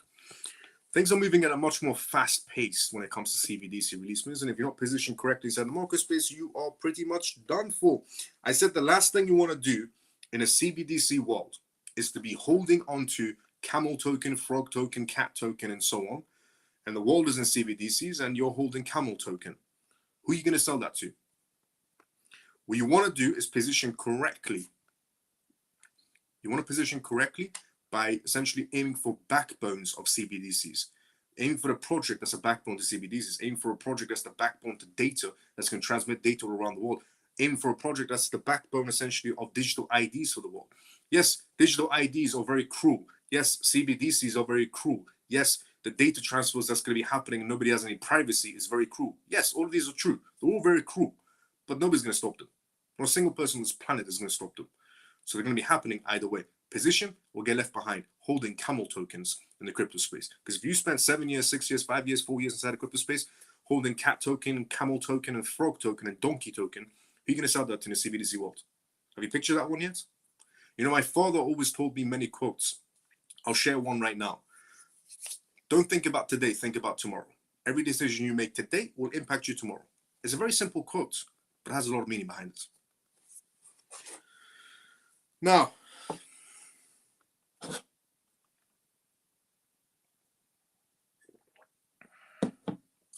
so don't get distracted by the noise. CBDCs are coming, and they're not far off. Next year. We've already had a lot today. I mean, this year. Now, moving on to the Fed news. Fed publishes critical beige book document. It's a very important document we're going to go through right now. We're going to go for the bullet points instead. Don't choke, drink some water, drink some H2, I already did. Fed publishes a critical beige book document. Here's the detailed content. The Fed's latest beige book report finds that economic activities in most regions have changed little since early September, with only 2 regions posting modest growth. So the Fed basically, in the simplest way, came out with a new report of how the US economy is doing so far. Now, the Fed does play with the truth a little bit loose. Despite the ongoing uncertainties, respondents expressed cautious optimism about the long-term outlooks. The report shows that the Fed report shows that inflation remains moderate. It doesn't.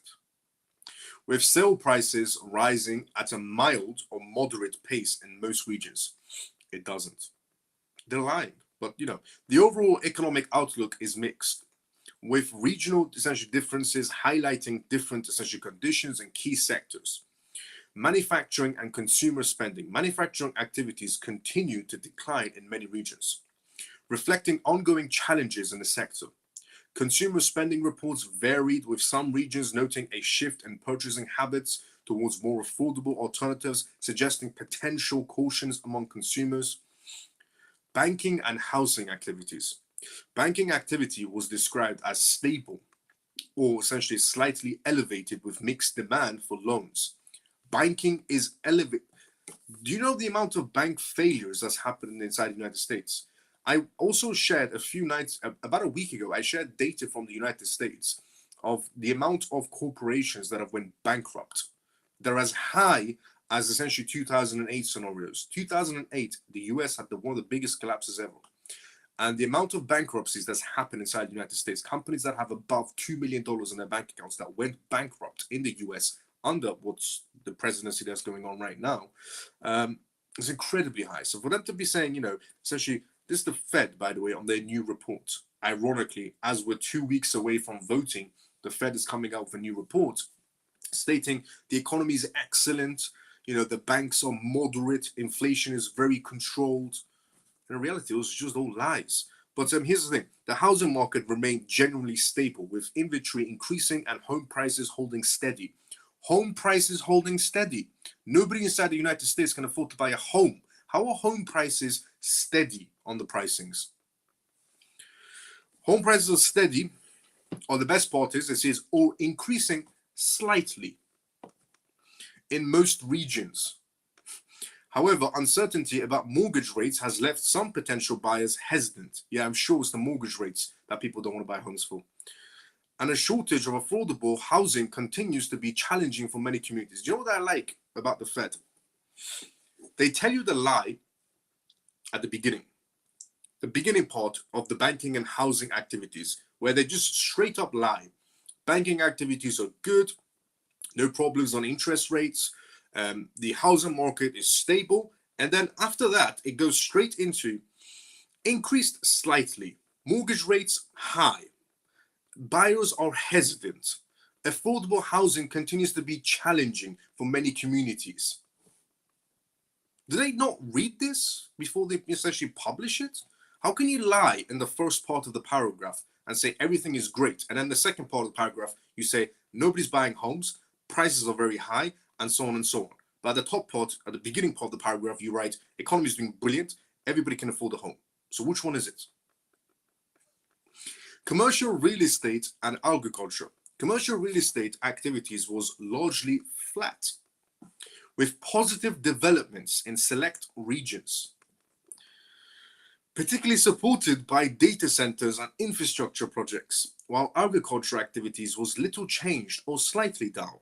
A low crop price continued to impact farmers' profitability.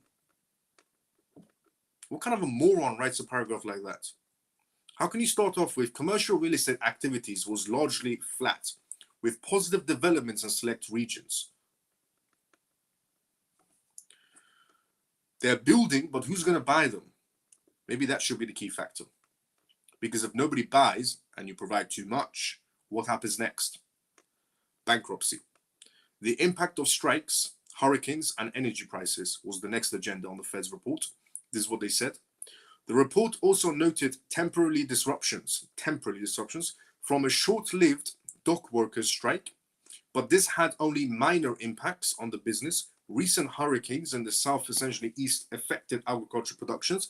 Business and tourism in the US energy activity saw little or no growth, as low energy prices put pressure on producers and margins. Despite these divergent, essentially, performances and heightened uncertainties, participants in most regions remain somewhat optimistic about the long-term outlook. So there you go, that's the Fed report. Half lie, half truth. Genuinely. Every time I read a Fed report, it's half lie, half truth. Just tell the truth. The economy is terrible. Inflation is through the roof. Nobody can afford a home. There's no more jobs, pretty much, because essentially all the foreigners are coming in and taking the jobs. So why not just tell the truth? The Fed's playing hardball. Nobody can afford their car payments. Nobody can afford their mortgages. There's no more new buyers. The economy is terrible. Nobody can afford groceries. That should be a real Fed report, not, essentially more. The economy is great. The housing is great, but then it goes on to buyers are hesitant. Why does the Fed maybe think to themselves that buyers are hesitant to buy homes? Maybe because the prices are too high. Maybe because they're not earning so much from their wages. It's not buyers are hesitant. It's not people are looking at catalogs and going, I don't like this. I want more bedrooms. Or the flooring's not marble. I don't like this house. How can you write buyers are hesitant on a Fed report? It's not buyers are hesitant. Nobody can afford it. Why not write that? Be simple. Honestly, it's like they think that buyers are hesitant. People are looking at new homes and going, I like marble floorings. I don't like wood floorings. I don't like that. And that's why buyers are hesitant. Not because, the wages on there so people can't afford to buy houses. They have to choose between paying rent and groceries on some occasions. But, buyers are hesitant, apparently, according to the Fed report.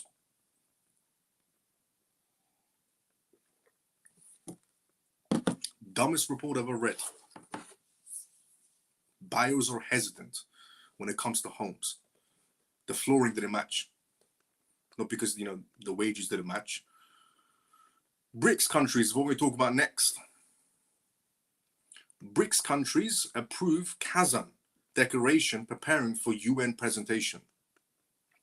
The BRICS nations, Brazil, Russia, India, China, South Africa, Egypt, Ethiopia, Iran, and the United Arab Emirates now, have officially adopted the Kazan Declaration during their annual summit in Kazan, Russia, earlier today. So the BRICS nations came together. We're going to go through exactly what they went through in bullet points again, but we're going to go through what essentially the BRICS meeting was about. Now, obviously, Putin is the president of BRICS for this summit. Every time there's a summit, there's a new president of the BRICS community. But this one was Vladimir Putin. So, Russian President Vladimir Putin, who is the BRICS president this year, confirmed that declaration is ready to be presented to the United Nations soon. The BRICS nations are getting ready to, in a very simple way, hand over their PDF doc to the UN. He confirmed that it includes decisions about expanding the bloc more alongside specific focuses on international matters. The Kremlin also made it clear that essentially there were no disagreements regarding BRICS positions on the ongoing Ukraine crisis. One of the declaration's main points is Ukraine. BRICS called for adherence to the UN Charter, pushing for peaceful resolutions through dialogue and diplomacy. The document mentions that the proposals for mediation, essentially to resolve the conflicts, have been acknowledged, through the details remain undisclosed. The Kazan Declaration also dictates significant attention to the escalating violence in the Middle East. The leaders expressed grave concerns over the humanitarian crisis in Gaza and the West Bank caused by the Israel situation, the civilians that are going on. With the BRICS countries commended, the declaration demands an immediate stop to military actions in the regions.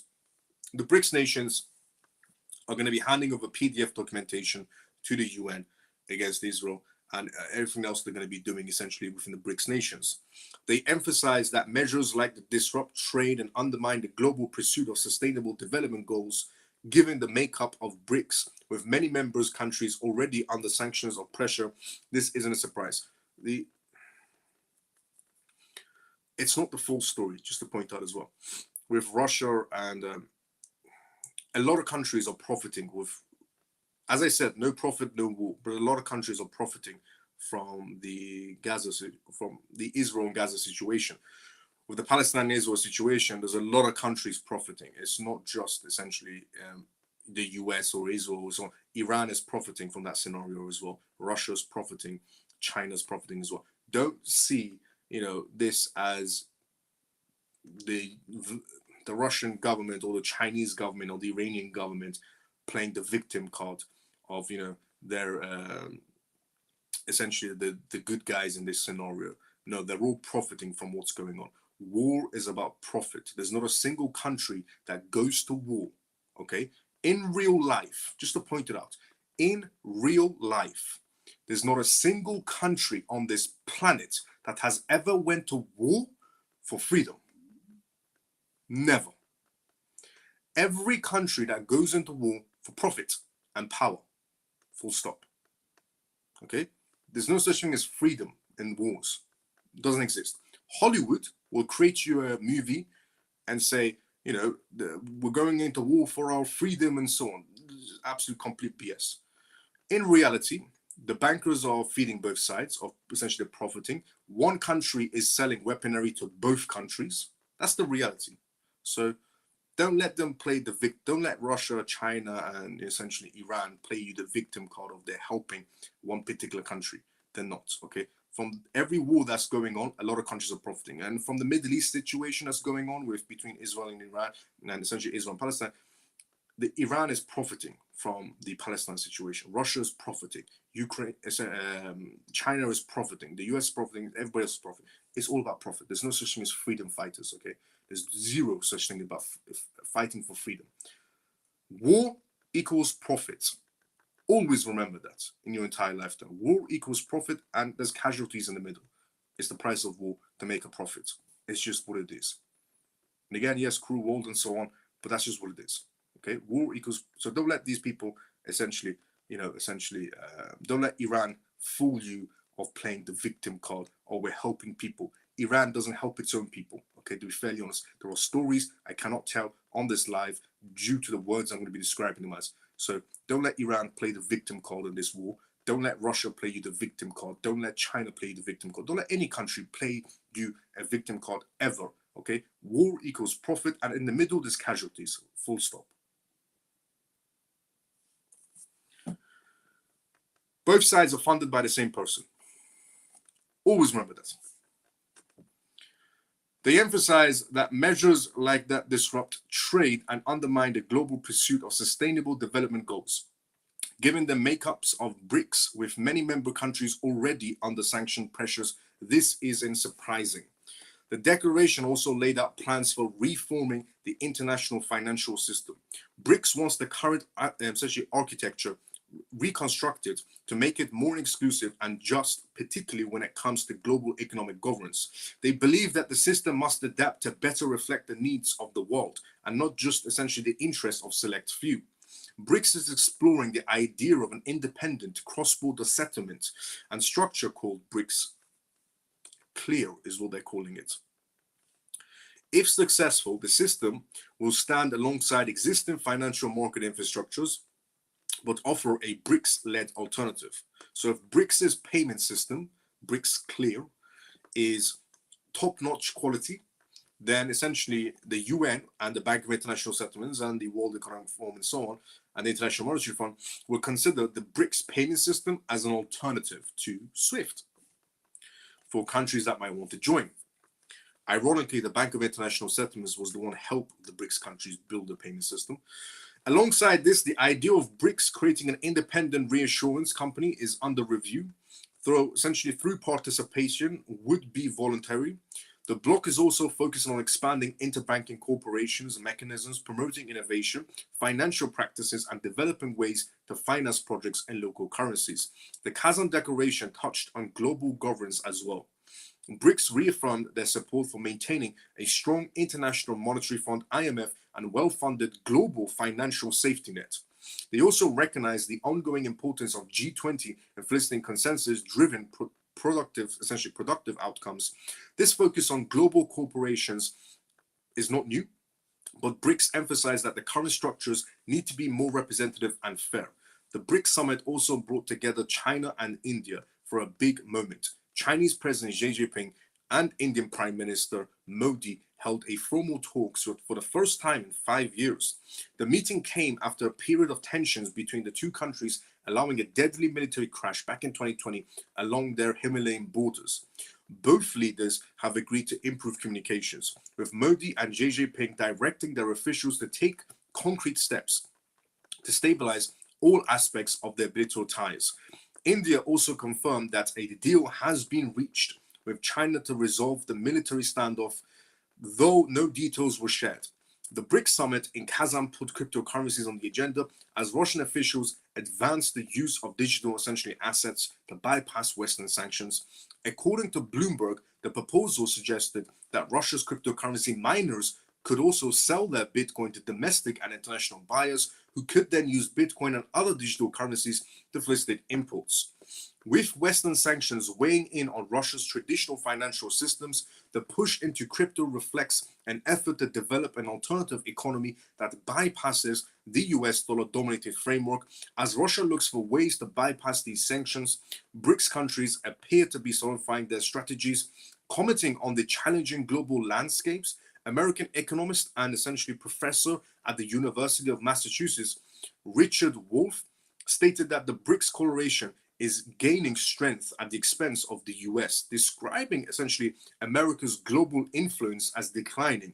Wolff said, "We are in decline. We are trying to hold on." Wolff highlighted historical setbacks in the US has faced, such as defeats in Vietnam, Afghanistan, Iraq, arguing that these losses were inactive of weighing in American dominance. He also stressed that despite the US essentially continued support for Israel and the Middle East, Eastern countries may not be able to maintain control of the region in the long term. In addition to the geopolitical changes, Wolf also noted that the growing economic powers of the BRICS countries, stating that these countries are increasingly positioning themselves as a counterweight to the US-led financial orders. Although Brazilian President Luiz, essentially Silva, was unable to attend the summit in person to health issues, he expressed his support for these developments and joined via a video call. Also, the summit held in Kazan with the participants, key leaders from Brazil, Russia, India, China, and South Africa, is expected to further discuss economic cooperations on alternatives, financial strategies, and could shape the global, essentially, order in the coming years as well. So Brics is getting ready to hand over their PDF documentations. Apparently Brics is ready to launch by the looks of it. Completely ready to launch. They've completed their PDF documentation, let's just say, in a very simple way. They're ready to send off their PDF to the UN to present it. The Brics Clear is what they're calling it, the title of their PDF, the Brics Clear, the new alternative payment system lifestyle for Brics countries and anybody else that wants to use it. And the UN would then look at this PDF and go, well, you know, this seems good, or this seems bad, or do this to fix it, or this is horrible, get rid of it. That's basically what's going to be happening. So let's see when they hand it off what the UN's response is going to be regarding the essentially Brics Clear project of all these countries coming together. Now, moving off Brics back to the US. Tokenized treasuries is what we're going to talk about next. Tokenized treasuries, a game changer for collateral in crypto markets. US tokenized treasuries are reaching all-time highs, completely skyrocketing. Before we go through that, let's go inside the comment section first. Once again, this is a live, which means if you do have any questions, put it down in the comment section. I'll be more than happy to help you out. I'll read out your name first, and I'll read out your question, and then give a response to you as well. But this is live, so which means, you know, get involved inside the comment section. Don't be shy, even if you're new inside the crypto space. I think let's go inside the comment section. Let's see what's going on there. I think crash coming November, December, or maybe crash first quarter of 2025 on Trump. Look, a crash coming for the US economy is imminent. It's one of the factors. But the EU is going through the same issues, or the EU is going through the same issue. The US is going through the same issue. The EU is going through the same issue. The US is going through the same issue. China is going through the same issue.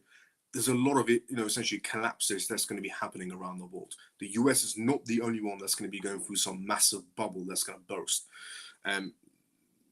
Germany's economy is terrible. They're heading towards a massive bubble in the automotive industry because nobody wants to buy the vehicles they're producing, so they're producing too much and they can't sell it, and they're having a real estate issue as well. France is having a major real estate issue. So the EU's two biggest, essentially, countries uplifting the EU is Germany and France, and they're both struggling right now. The UK also heading towards a bubble. Canada heading towards a bubble. China heading towards a massive real estate bubble because they're building so much and nobody wants to buy it. So, but the biggest one is obviously going to be the US, but they're all heading towards bubbles. No country's escaping this safely. So they're all heading towards bubbles right now. But as the Bank of International Settlement puts it, the Bank of International Settlements, 63 centralized banks under their belt, best quote they ever gave, one of their best quotes was, if the US economy sneezes, the world market catches a cold, which is factual. The US economy sneezes, the world market catches a cold, which is facts. And it's not doing too well, I'll be honest with you. But yeah, regarding, you know, the election has to pass. If we're going to go towards some sort of a bubble that's going to burst and, you know, take down half the economy with it, the election has to pass. The reason why the election has to pass before that bubble comes anywhere near us is because we can't go through a market collapse while going through a presidency. Because if we go through a market collapse while going through a presidency, it makes one particular president look bad. Guess who that is? Sleepy Joe and the Kamala administration, or the Biden administration. But it makes them look bad if we go through a market collapse going into presidency. So because they can't come on the news and say the market's doing excellent and then we're in a collapse. while going through voting season. So voting needs to be done, and then a little bit time passes, bubble burst.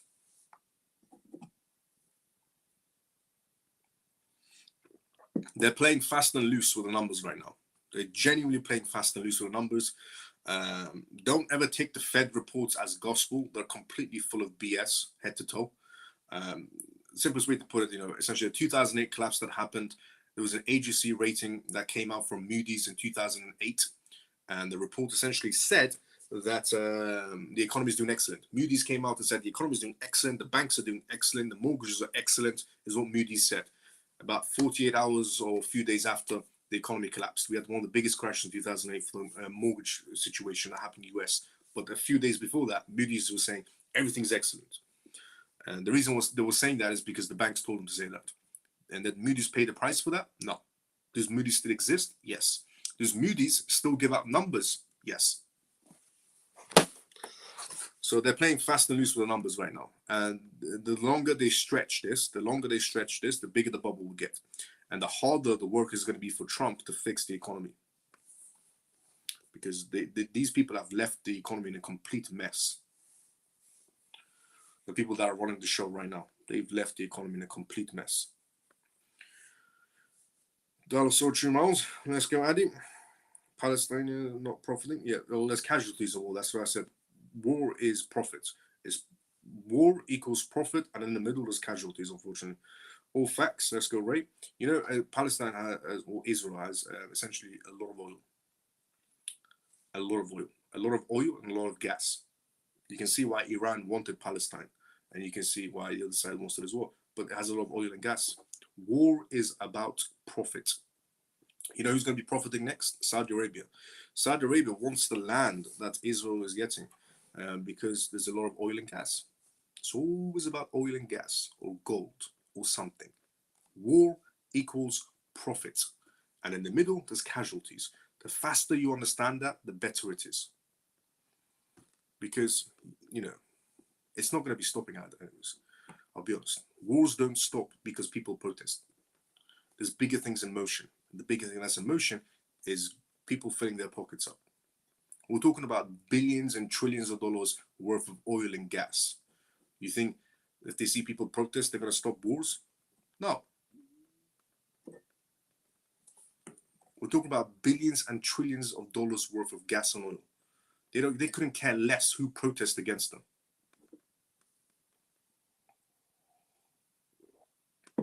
Saudi Arabia is going to be the one that's doing the pipelines. War equals profit. In the middle, casualties. Full stop. That's just how the world operates. Faster you understand that, the better is this. Just understand that, and you can move on. Every time you see a war, you go, oh, okay, profit.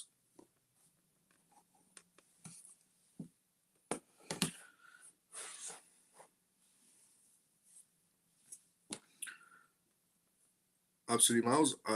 I thought all the world support Russia with the war. Only Russia's economy is going so well. Other countries bad. Game is so big and wide. Yeah. All facts. Let's go, Ray. Miles dropping bomb. The IDF. Profits should go to Palestine. Unfortunately, that will never happen. That will never happen. Good morning, Miles and CMF. Ghost Runner, good to see you. How you doing? How you been? Tokenized treasuries. Tokenized treasuries, a game changer for collateral in crypto markets. Maybe a stupid question, but if the economy collapses, what happens to the crypto markets? It's not a stupid question, it's a great question. So if the economy goes through a massive collapse, there are people that are going to be pricing in essentially a collapse on the way. So Wall Street will be able to tell that there's a collapse on the way. Or essentially massive corporations or even some banks or major hedge funds, billion-dollar hedge funds and so on, they'll be able to, see a massive collapses on the way, which they have. There was an interview on Bloomberg. Essentially, this man came over from a billion-dollar hedge fund, and he spoke about a market collapse is on the way for the US economy. And he said, we've already priced it in as well. We've already priced in that essentially that could be a possibility, which is why he said, I'm going to be heading towards essentially assets to hedge against US bonds, the hedge against US treasuries, or the hedge against the US dollar in general, because if we're going to go through a massive collapse. It's saying Wall Street has already priced this in. Now, in the past, if anybody priced in a scenario like this, they will be heading towards gold straight away. If any billion-dollar hedge fund, million-dollar hedge fund, mega corporation, or any bank, or even Wall Street, if they see a collapse coming, they would naturally run towards gold. Naturally, they will all run towards gold because it's a risk-off asset, which means in times of scenarios like that, it's the best place to be in. That was in the past. Not saying gold is in the past and forget about it, no. But that was the only move in the past, is what I'm trying to say. Now, an alternative is they can also run towards something else, which is crypto, which is blockchain. So if they're pricing in scenarios of a market collapse, not only do they have the option of gold, as they always did, but they also have the option of crypto to hedge against that scenario as well. Now, the billionaire hedge fund manager that was on an interview with essentially CNBC and on Bloomberg as well, he stated that he's hedging against that potential collapse and he's heading towards crypto assets. He's putting his funds in blockchain companies, gold, and crypto assets. And he's a billionaire hedge fund in Wall Street. And he said, I'm not the only one who's priced in this scenario. So it's not a stupid question. There's no stupid questions. Go for it. Any questions you may have. He said, because Love for Beauty said, maybe a stupid question, but if the economy collapses, what happens to the crypto markets? Positive. But not everything inside the crypto market will be booming in any sort of a way. It could possibly go down because there's a massive shock. It wouldn't be, essentially traditional market space crashes, crypto goes flying to the moon. It's not like that. That's not the scenario in any sort of a way at all. What will happen is, if we do have a massive collapse, stock market and crypto market will go through a shock stage. Both markets will completely go through a shock stage. And then slowly, the crypto market will start reacting in a positive way because it's going to be hedging against. Not everything in crypto is going to be hedging against a scenario like that. So people on Wall Street are not going to be buying, essentially cat tokens and camel tokens, zebra tokens inside the crypto space to hedge against inflation. Nobody from Wall Street is lining up to buy a camel token, for example, just to be fairly honest. They're all lining up to either buy Bitcoin or Ethereum or XRP or Solana or XLM and so on. They're lining up to buy AVAX, for example. And so they're lining up to buy actual crypto assets with utility purposes. Why? Because the billionaire hedge fund guy said he's also aiming for utility projects. He's aiming for essentially the next future of payments, the next future of data and so on. They're aiming for those type of scenarios.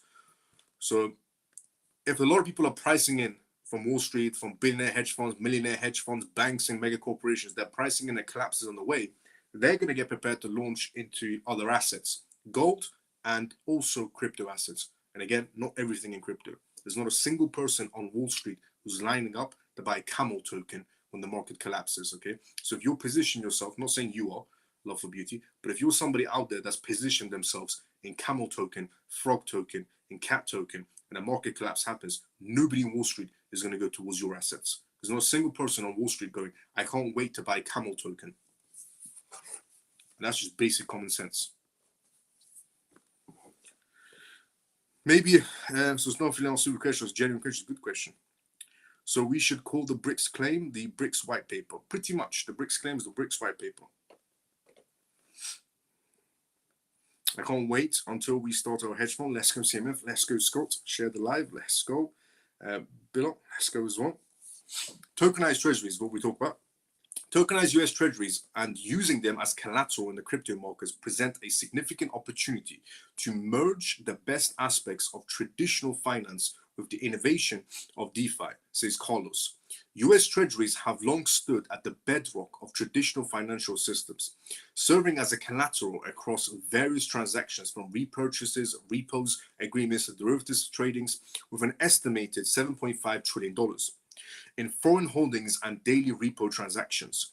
Exceeding $4 trillion, these secure and liquid assets play a vital role in maintaining market stability and facilitating essential liquidity.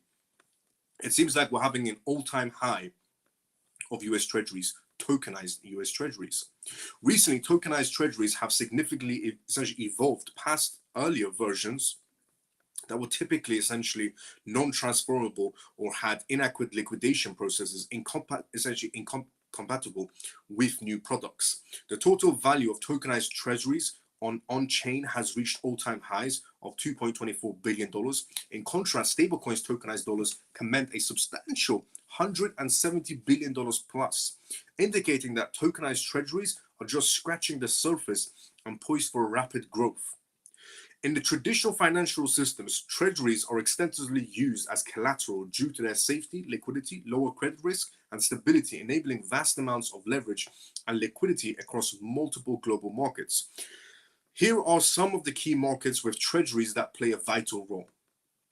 Repo markets. Treasuries dominate the repo markets with daily volume around $4 to $5 trillion, providing a low-risk, high-quality form of collateral.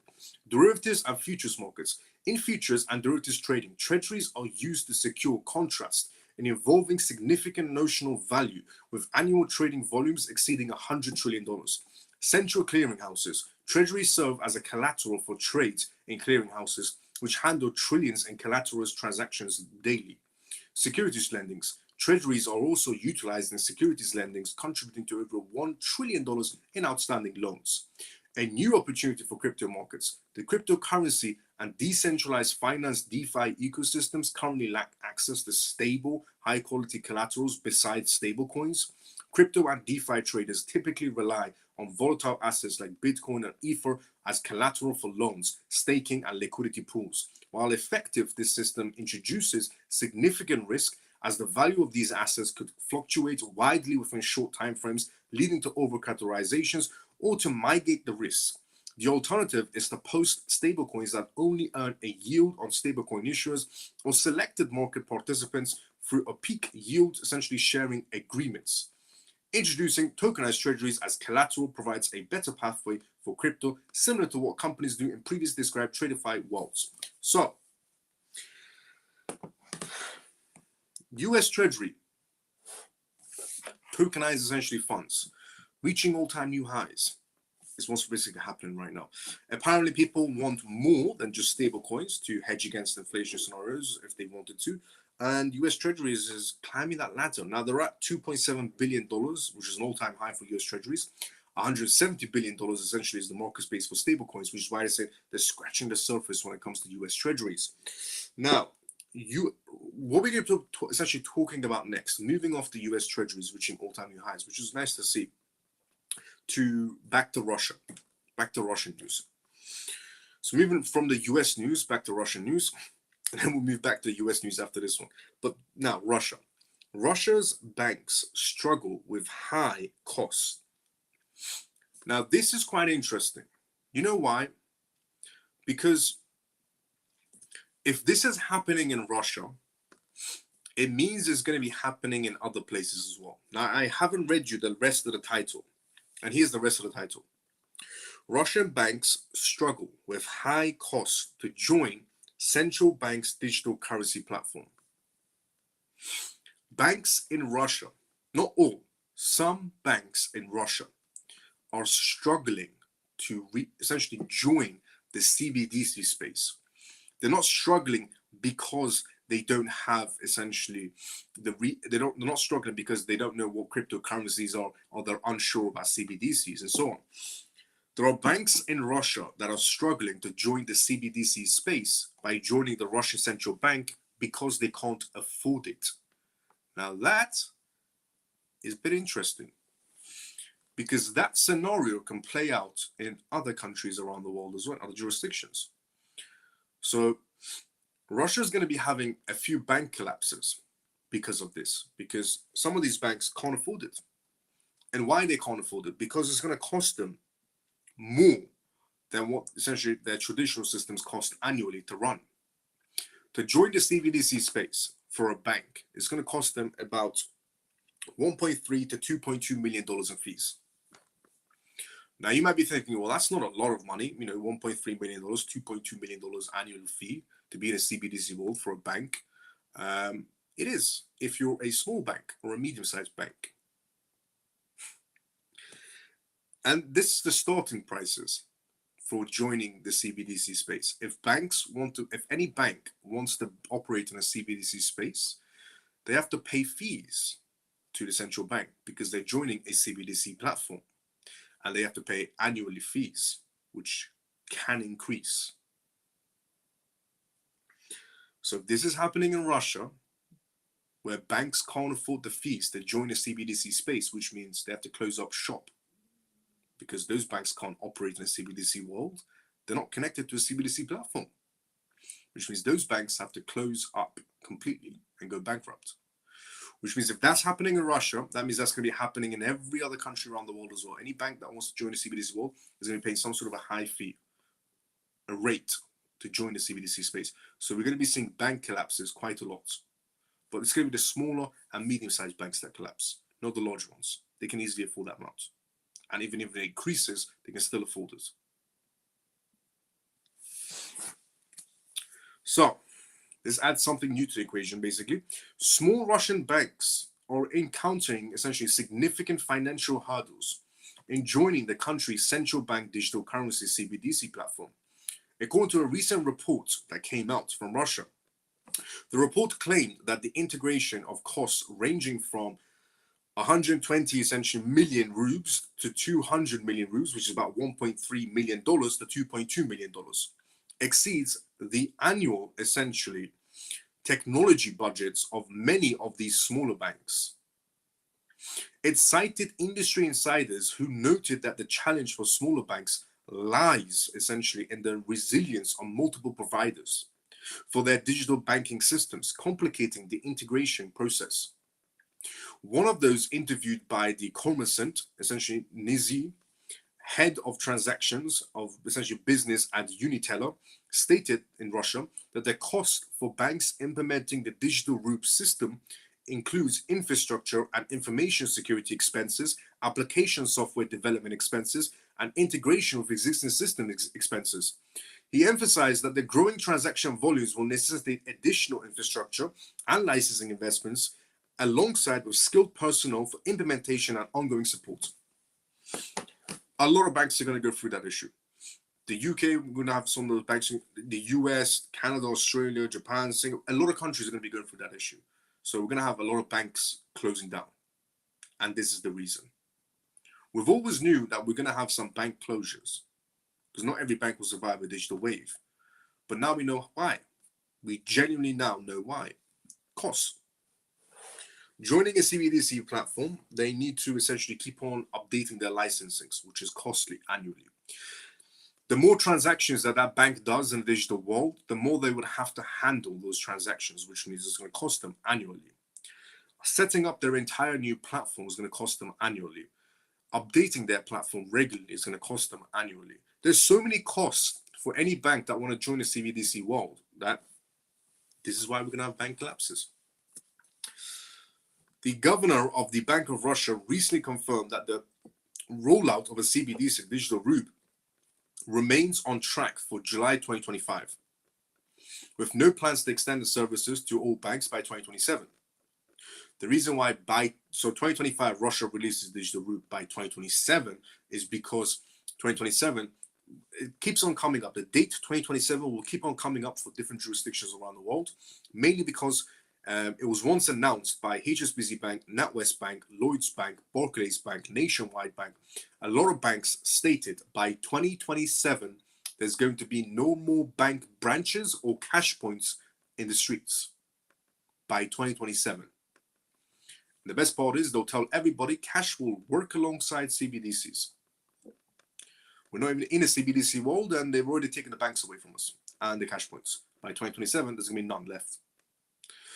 Notably, essentially, he noted that this timeline provides an adequate opportunity for integration, as several major banks are already conducting pilot testings in Russia. Russia's largest bank announced its plans earlier this year to offer digital ruble, the country's central digital currency, to customers by early 2025. Russian CBDC is coming out early 2025. Originally, Russia said CBDC 2035. I said lies. Russia's central bank introduced the CBDC prototype in December 2021 and began testing essentially with 12 banks in 2022, which never revealed until 2023. On August 30th, 2024, it expanded the pilot program, set essentially a start on September 1st, involving 9,000 individuals and 1,200 companies. A significant increase from the previous phase. Essentially, this new phase will feature dynamic QR codes, payments, and business-to-business transfers, allowing participants to deposit funds into CBDC accounts. So, if you've always known there's going to be some sort of bank collapses the closer we get to a digital world, well, now you know why. Costs. It's going to cost too much for a lot of banks to pay annually to cover their expenses in the CBDC world, to cover their expenses on upgrading their CBDC platform annually, on maintaining their CBDC platform for security purpose annually. If their essentially a system is doing too many transactions, they will have to upgrade again annually in terms of cost. Setting up the system the first time is cost. Teaching essentially their staff members to understand how the blockchain sector works is costly. Hiring new people is costly. Creating a new department is costly. And that is why a lot of banks are going to collapse. And they're just going to go, never mind. Forget about the CBDC world. And those banks will be closing down shop. So what's happening in Russia regarding those banks is going to be happening in other banks around the world as well. Not large banks. They will survive anything. Medium to large will survive anything as well. Small banks will, essentially be on the collapse side. Smaller to medium to also be on the collapse side as well. But it's, honestly, if you've ever thought to yourself, there's going to be bank closures, but you never know, you never knew why. Now you know. Now, critical developments is what we'll talk about next. Before we go through that, let's go inside the comment section. Once again, this is a live, which means if you do have any questions, put them down inside the comment section. I read everybody's comments one by one. I read out your name, and then I read out your comments. Flow-on effect moving forward for all countries with banks that are cutting in fine financially. Let's go, Shelly Facts. Way to go, Miles. Lead, follow, get out of the way. Hoo-ha. Lead, Miles, lead. Let's go, Scott.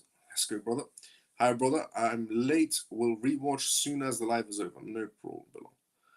No problem, come on. Good to see you, brother. I'm sharing the live. Let's go, Scott. I'm worried about business. Follow-on effect moving forward with all countries with banks are cutting its fine financially. Facts. If the West tried to bankrupt Russia, it will give Putin more reason to think, fuck it. Yeah, I don't think anyone would be that, well, you never know.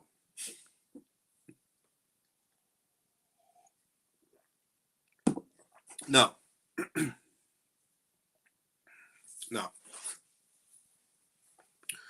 critical developments. BBVA Bank, essentially, in Turkey, partners with Ripple and IBM for collaboration. Now, BBVA Bank, about 2 weeks ago, I revealed that they essentially partnered, they accepted XRP for their transactions and so on. And now they've partnered with Ripple and IBM because Ripple, IBM, through Metico, they created some sort of a custody platform, a high-grade custody platform that anybody can use. So BBVA Bank continues its strong moves in the cryptocurrency sector. The platform serving essentially users announced a significant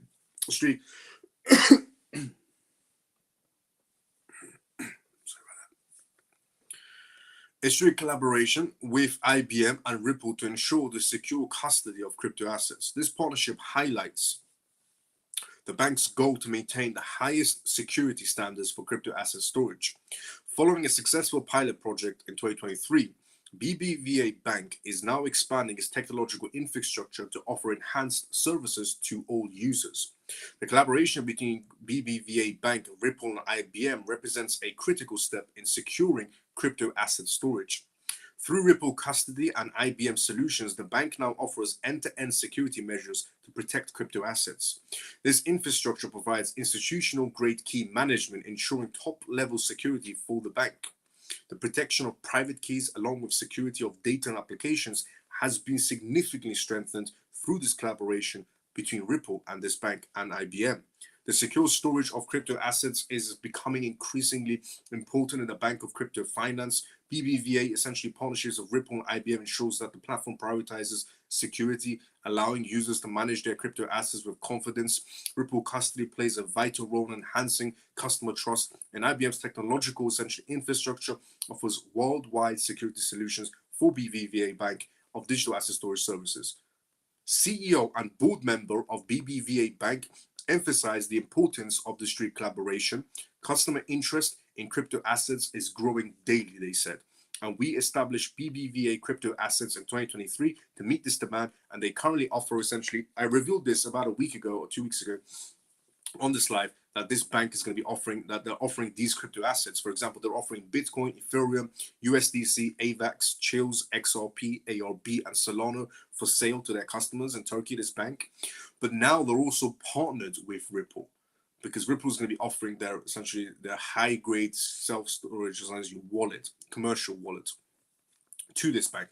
He said, we are pleased to increase the customers opting to store and transfer crypto assets securely because of Ripple's partnership with them. And this partnership allows us to enhance our security quality further.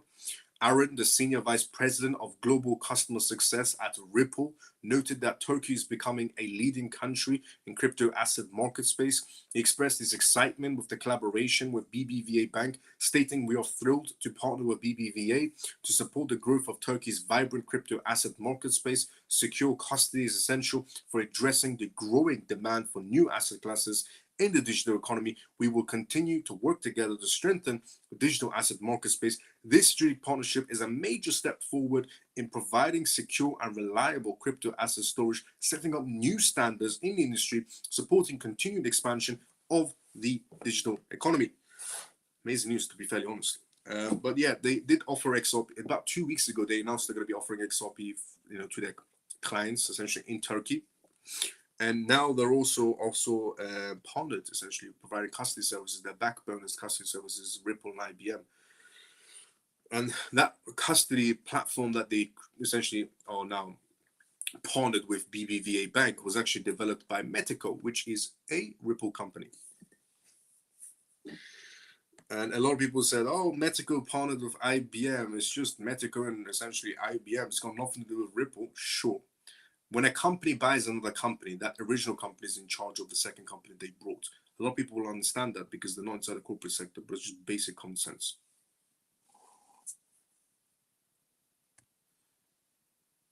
Easiest way to put it. Now,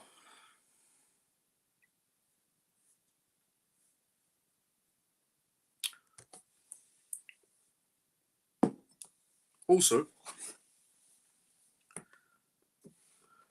Aurum, Equity, and Xenox launch a $1 billion tokenized fund on the XRP ledger. So this news was announced essentially yesterday, but I have a little bit more detail in bullet points to share with you. In a strong move towards merging blockchain technology with the mainstream financial markets, the asset management firm Aurum Equity partners in introducing a $1 billion tokenized fund. This will be quite revolutionary, as is essentially targeted at being the first in the world between tokenized equity and debt using the XRP ledger to extend investment opportunities within the worldwide data center markets. The fund plans to essentially invest in data centers across a number of key regions, including the United States, the United Arab Emirates, Saudi Arabia, India, and Europe.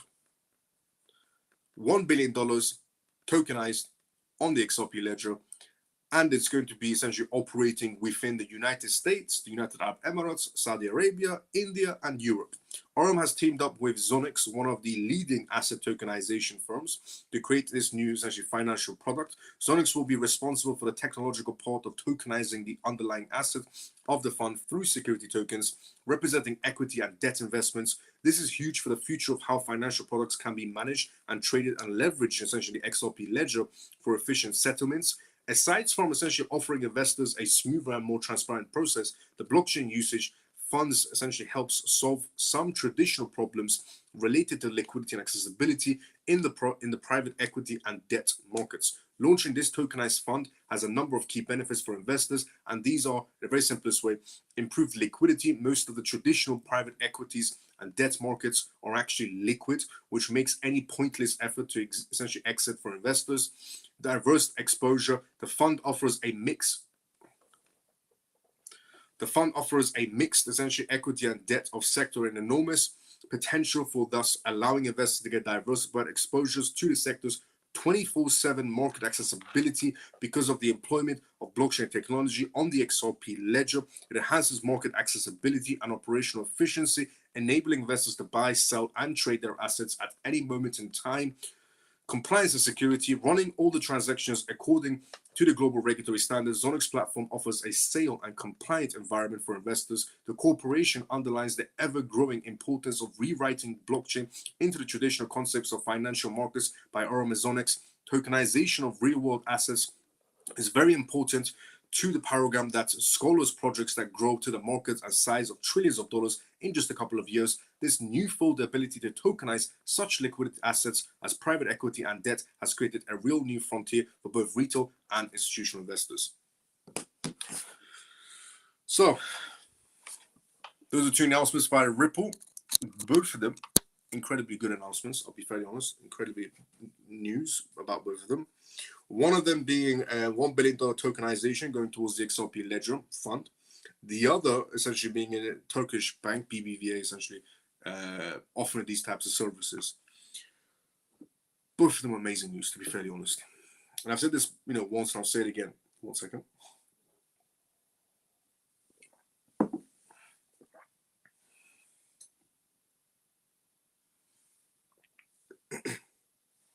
That I know a lot of people hate on Ripple. A lot of people hate on Ripple. A lot of people hate on XRP. But the reality of it is, that's just all distractions and noise. Okay? The reality of it is, it's a brilliant company. Incredible list of essentially contracts in place. Incredible list of licensings in place. They've made so many acquisitions of buying out companies to help them in their favor. They've created a political fund pack, essentially, to hand out to essentially, they created a political fund pack to donation purposes to get politicians on board for their campaigns. They're funding universities. Ripple is funding about 15 universities, if I'm not mistaken. They're funding a lot more now, but Ripple is funding universities to teach them about blockchain technology, about the XRP ledger. They're funding universities. They're funding colleges. They're funding essentially politicians. They have multiple licensings, incredible list of partnerships, and they're on the list for the Bank of International Settlements PDF documentation titled Cross-Border Payments. Ripple's on the list. It's a public documentation, it's factual information. But a lot of people will hate on XRP. They will hate on Ripple. It's just noise. The matter of the fact is, I always say, everybody on this planet is entitled to an opinion. It's also a very old quote I haven't used for a while. Everybody on this planet is entitled to an opinion. But opinions are not correct. And facts are facts. As long as you stick to the facts, you'll always be on the right path. You listen to opinions, you'll always be on the wrong path. So when it comes, if you want to be inside the market space, don't listen to noise. Everybody has an opinion. This is good, this is bad, this is good, this is bad. Everybody has an opinion. But stay away from the opinions and listen to, just go for the facts. Look at the documentations, look at the PDFs, look at the contracts, look at the developments, look at the licensings. That is all that matters. And if they're doing political movements, for example, I, for example, support, if I had a choice, I would be supporting Trump. If I could vote, for example, I'll be choosing Trump. Okay, any day of the week, I'll be choosing Trump. Now, there's a lot of people, the reason I'm bringing this up is because there's a lot of people saying, oh, how can Chris Lawson donate to Kamala Harris campaign? And again, me, Trump. So, but I still support Ripple, without a doubt. Now, a lot of people have been tweeting saying, essentially, why is he feeding Kamala Harris? Why is Chris Lawson feeding Kamala Harris? Why is he sending XRP? Why is Ripple doing this? How can Ripple do this? The SEC is damaging Ripple. How can Ripple do this? And so on. You don't understand. The reason why they're doing this is they're playing both sides. Okay? If you want to be in this market space, you've got to learn how to play politics. If you want to be inside the market space, you've got to understand politics very fast. Okay? Ripple is playing both sides of the spectrum. Ripple has made donations to essentially Donald Trump's campaign. They have. Chris Lawson has also made donations to the other party. They're playing both sides. They're essentially playing both sides of the political spectrum. So just in case whoever's chosen, they supported both. They're just playing politics. But a lot of people can't see it that way. A lot of people just say, how can you do this? How can you be sending money to... It's not like they're, essentially favoring her. Sure, the tweets might sound nice. They're saying, oh, Kamala Harris can, bring some change. What are they going to say? She can't bring any change. Screw Kamala Harris. They can't say that. It's a company. Okay? They're playing politics. If you want to be in any market space, you've got to understand how politics works. Because if you don't, you start making dumb tweets like that. I've seen so many dumb tweets. How can Ripple do this? How can Chris Lawson do this? I thought they were against the SEC. The SEC is screwing Ripple, but Ripple's paying Kamala Harris. I've seen so many dumb tweets. And it just shows me that a lot of people inside the crypto space don't understand how politics works. If you want to be in any market space, crypto, stock, real estate, automotive, any market space, understand how politics works. Trust me. You'll be well ahead of everybody else the faster you understand it. Okay?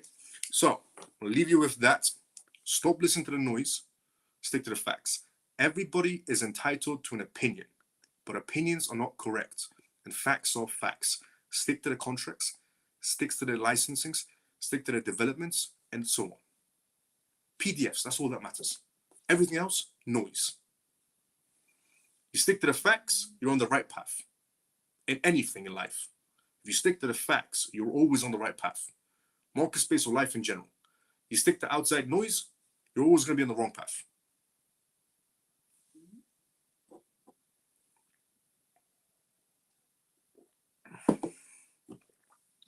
XRP playing politics, but I don't like politics. Well, if you want to be ahead of the game, you got to start understanding how politics works. Simple as that. If you want to be ahead of the game, you have to understand how politics works. The good thing is I'm always here for you to tell you how politics works, and I'll tell you how rigged the game is and how what's going to be happening next. And my guess rate, I'm never wrong. Well, maybe. No, never wrong. And it's not an effect. Here's the thing: XRP playing politics, but I don't like politics. They're playing politics because they have no choice. If you want to be inside of that space, if you want to be inside the financial space, the data space, the automotive space, the real estate space as a company, you've got to play politics. You just have to. If you don't, they won't even look at you.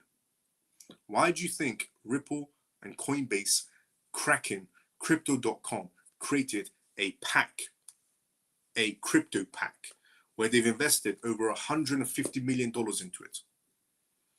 That essentially portfolio they've created, $150 million, is only for politicians. Ripple, Coinbase, Kraken, and Crypto.com, and two other firms came together and they created a crypto portfolio. For who? Politicians. Because they realized if they want to operate, you got to pay people off. You have to. But it's not paying people off, it's donations. It's bribes, but it's donations. And that crypto portfolio they've created, any politician can have access to that money, as long as they bring in pro-crypto regulations in their favors.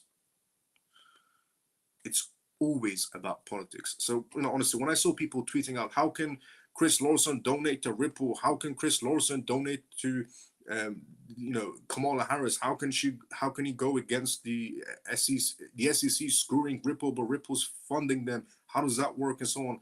These are all dumb tweets, and it just shows me that a lot of people inside the crypto space don't understand how politics works, and politics plays a very, very, very critical factor in everything. In how the world operates, how the world spins, politics plays a role in it. It plays a role in how the world spins. It plays a role in the real estate market space, the stock market space, the crypto market space, the automotive market space. It plays a role in everything. If you want to be ahead of the game, understand how politics works, and don't make dumb tweets. Honestly, it's embarrassing. I've seen so many. How can Chris Lawson pay? How can Ripple do this? Pay off Kamala? They're playing both sides. Ripple has made donations to essentially CTO David Schwartz. He made donations to Donald Trump's campaign. Chris Lawson, donations to Kamala's campaign. They're playing both sides. Because that's what you have to do.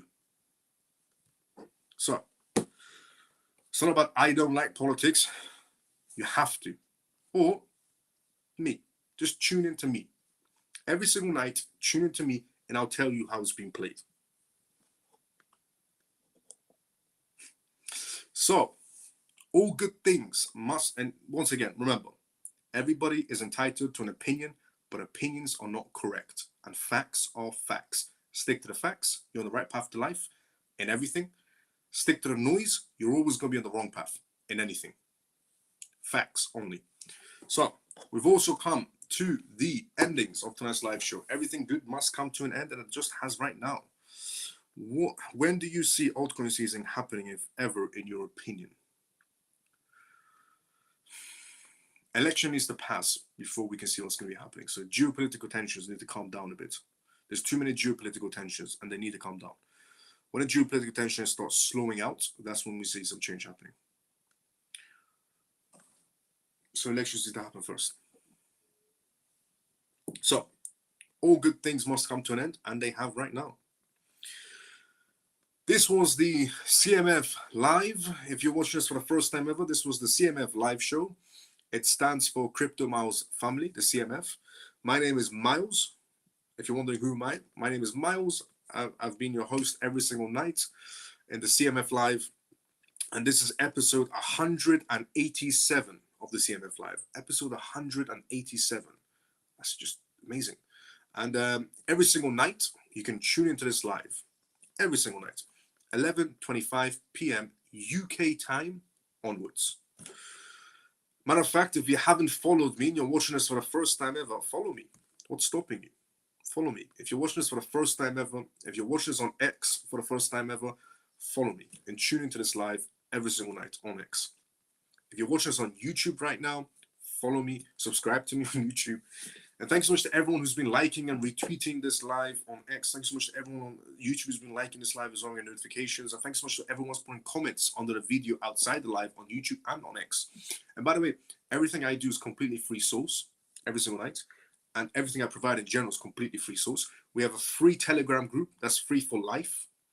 Anybody's more than welcome to join it. The link is on my profile on X and on YouTube, if whatever platform you're using to watch right now. And also, we have a X communities page for this live. We have a CMF X community page. Join the X communities page for the CMF, and the link is on my profile. If you go to my profile on X, the X communities page is there. Click on it, join. Amazing place to be, the Telegram and the X communities. And everybody inside the CMF, which stands for Crypto Miles Family, is really like one big family. Everybody's very respectful, extremely respectful. So, drop a like, drop a follow if you already haven't. Subscribe if you already haven't. Tune into this live every single night. Davey, see you tomorrow about the same time as usual. Good night, Miles and CMF. Thanks for all your knowledge. Send us. Let's go Freddy forever. See you tomorrow sometimes as usual as well. We appreciate you, Miles. Good night, family. Lena, see you tomorrow sometimes as usual as well. Thanks, legend. CMF on the right path following you, Miles. Let's go, Shelly. See you tomorrow sometimes as usual. Thanks, Miles. Have a great evening. Stormy, let's go. See you tomorrow sometimes as usual as well. Good evening, CMF. Let's go, Stormy. See you tomorrow sometimes as usual. Thank you, Miles. And good night, Mike. See you tomorrow about the same time as usual. Scott, let's go, brother. See you tomorrow sometime as usual. Miles, another outstanding program. Let's go, Scott. See you tomorrow about the same time as usual. Night, night, all. Susie, see you tomorrow same time as usual as well. Take care, Miles, the CMF. Ray, see you tomorrow, brother. Same time as usual. I will be seeing everybody tomorrow, same timing as usual. Everybody have a great day or a good night, depending on where you are around the world. See everybody tomorrow, same time as usual. Everybody have a great day or a good night, depending on where you are around the world. See you tomorrow.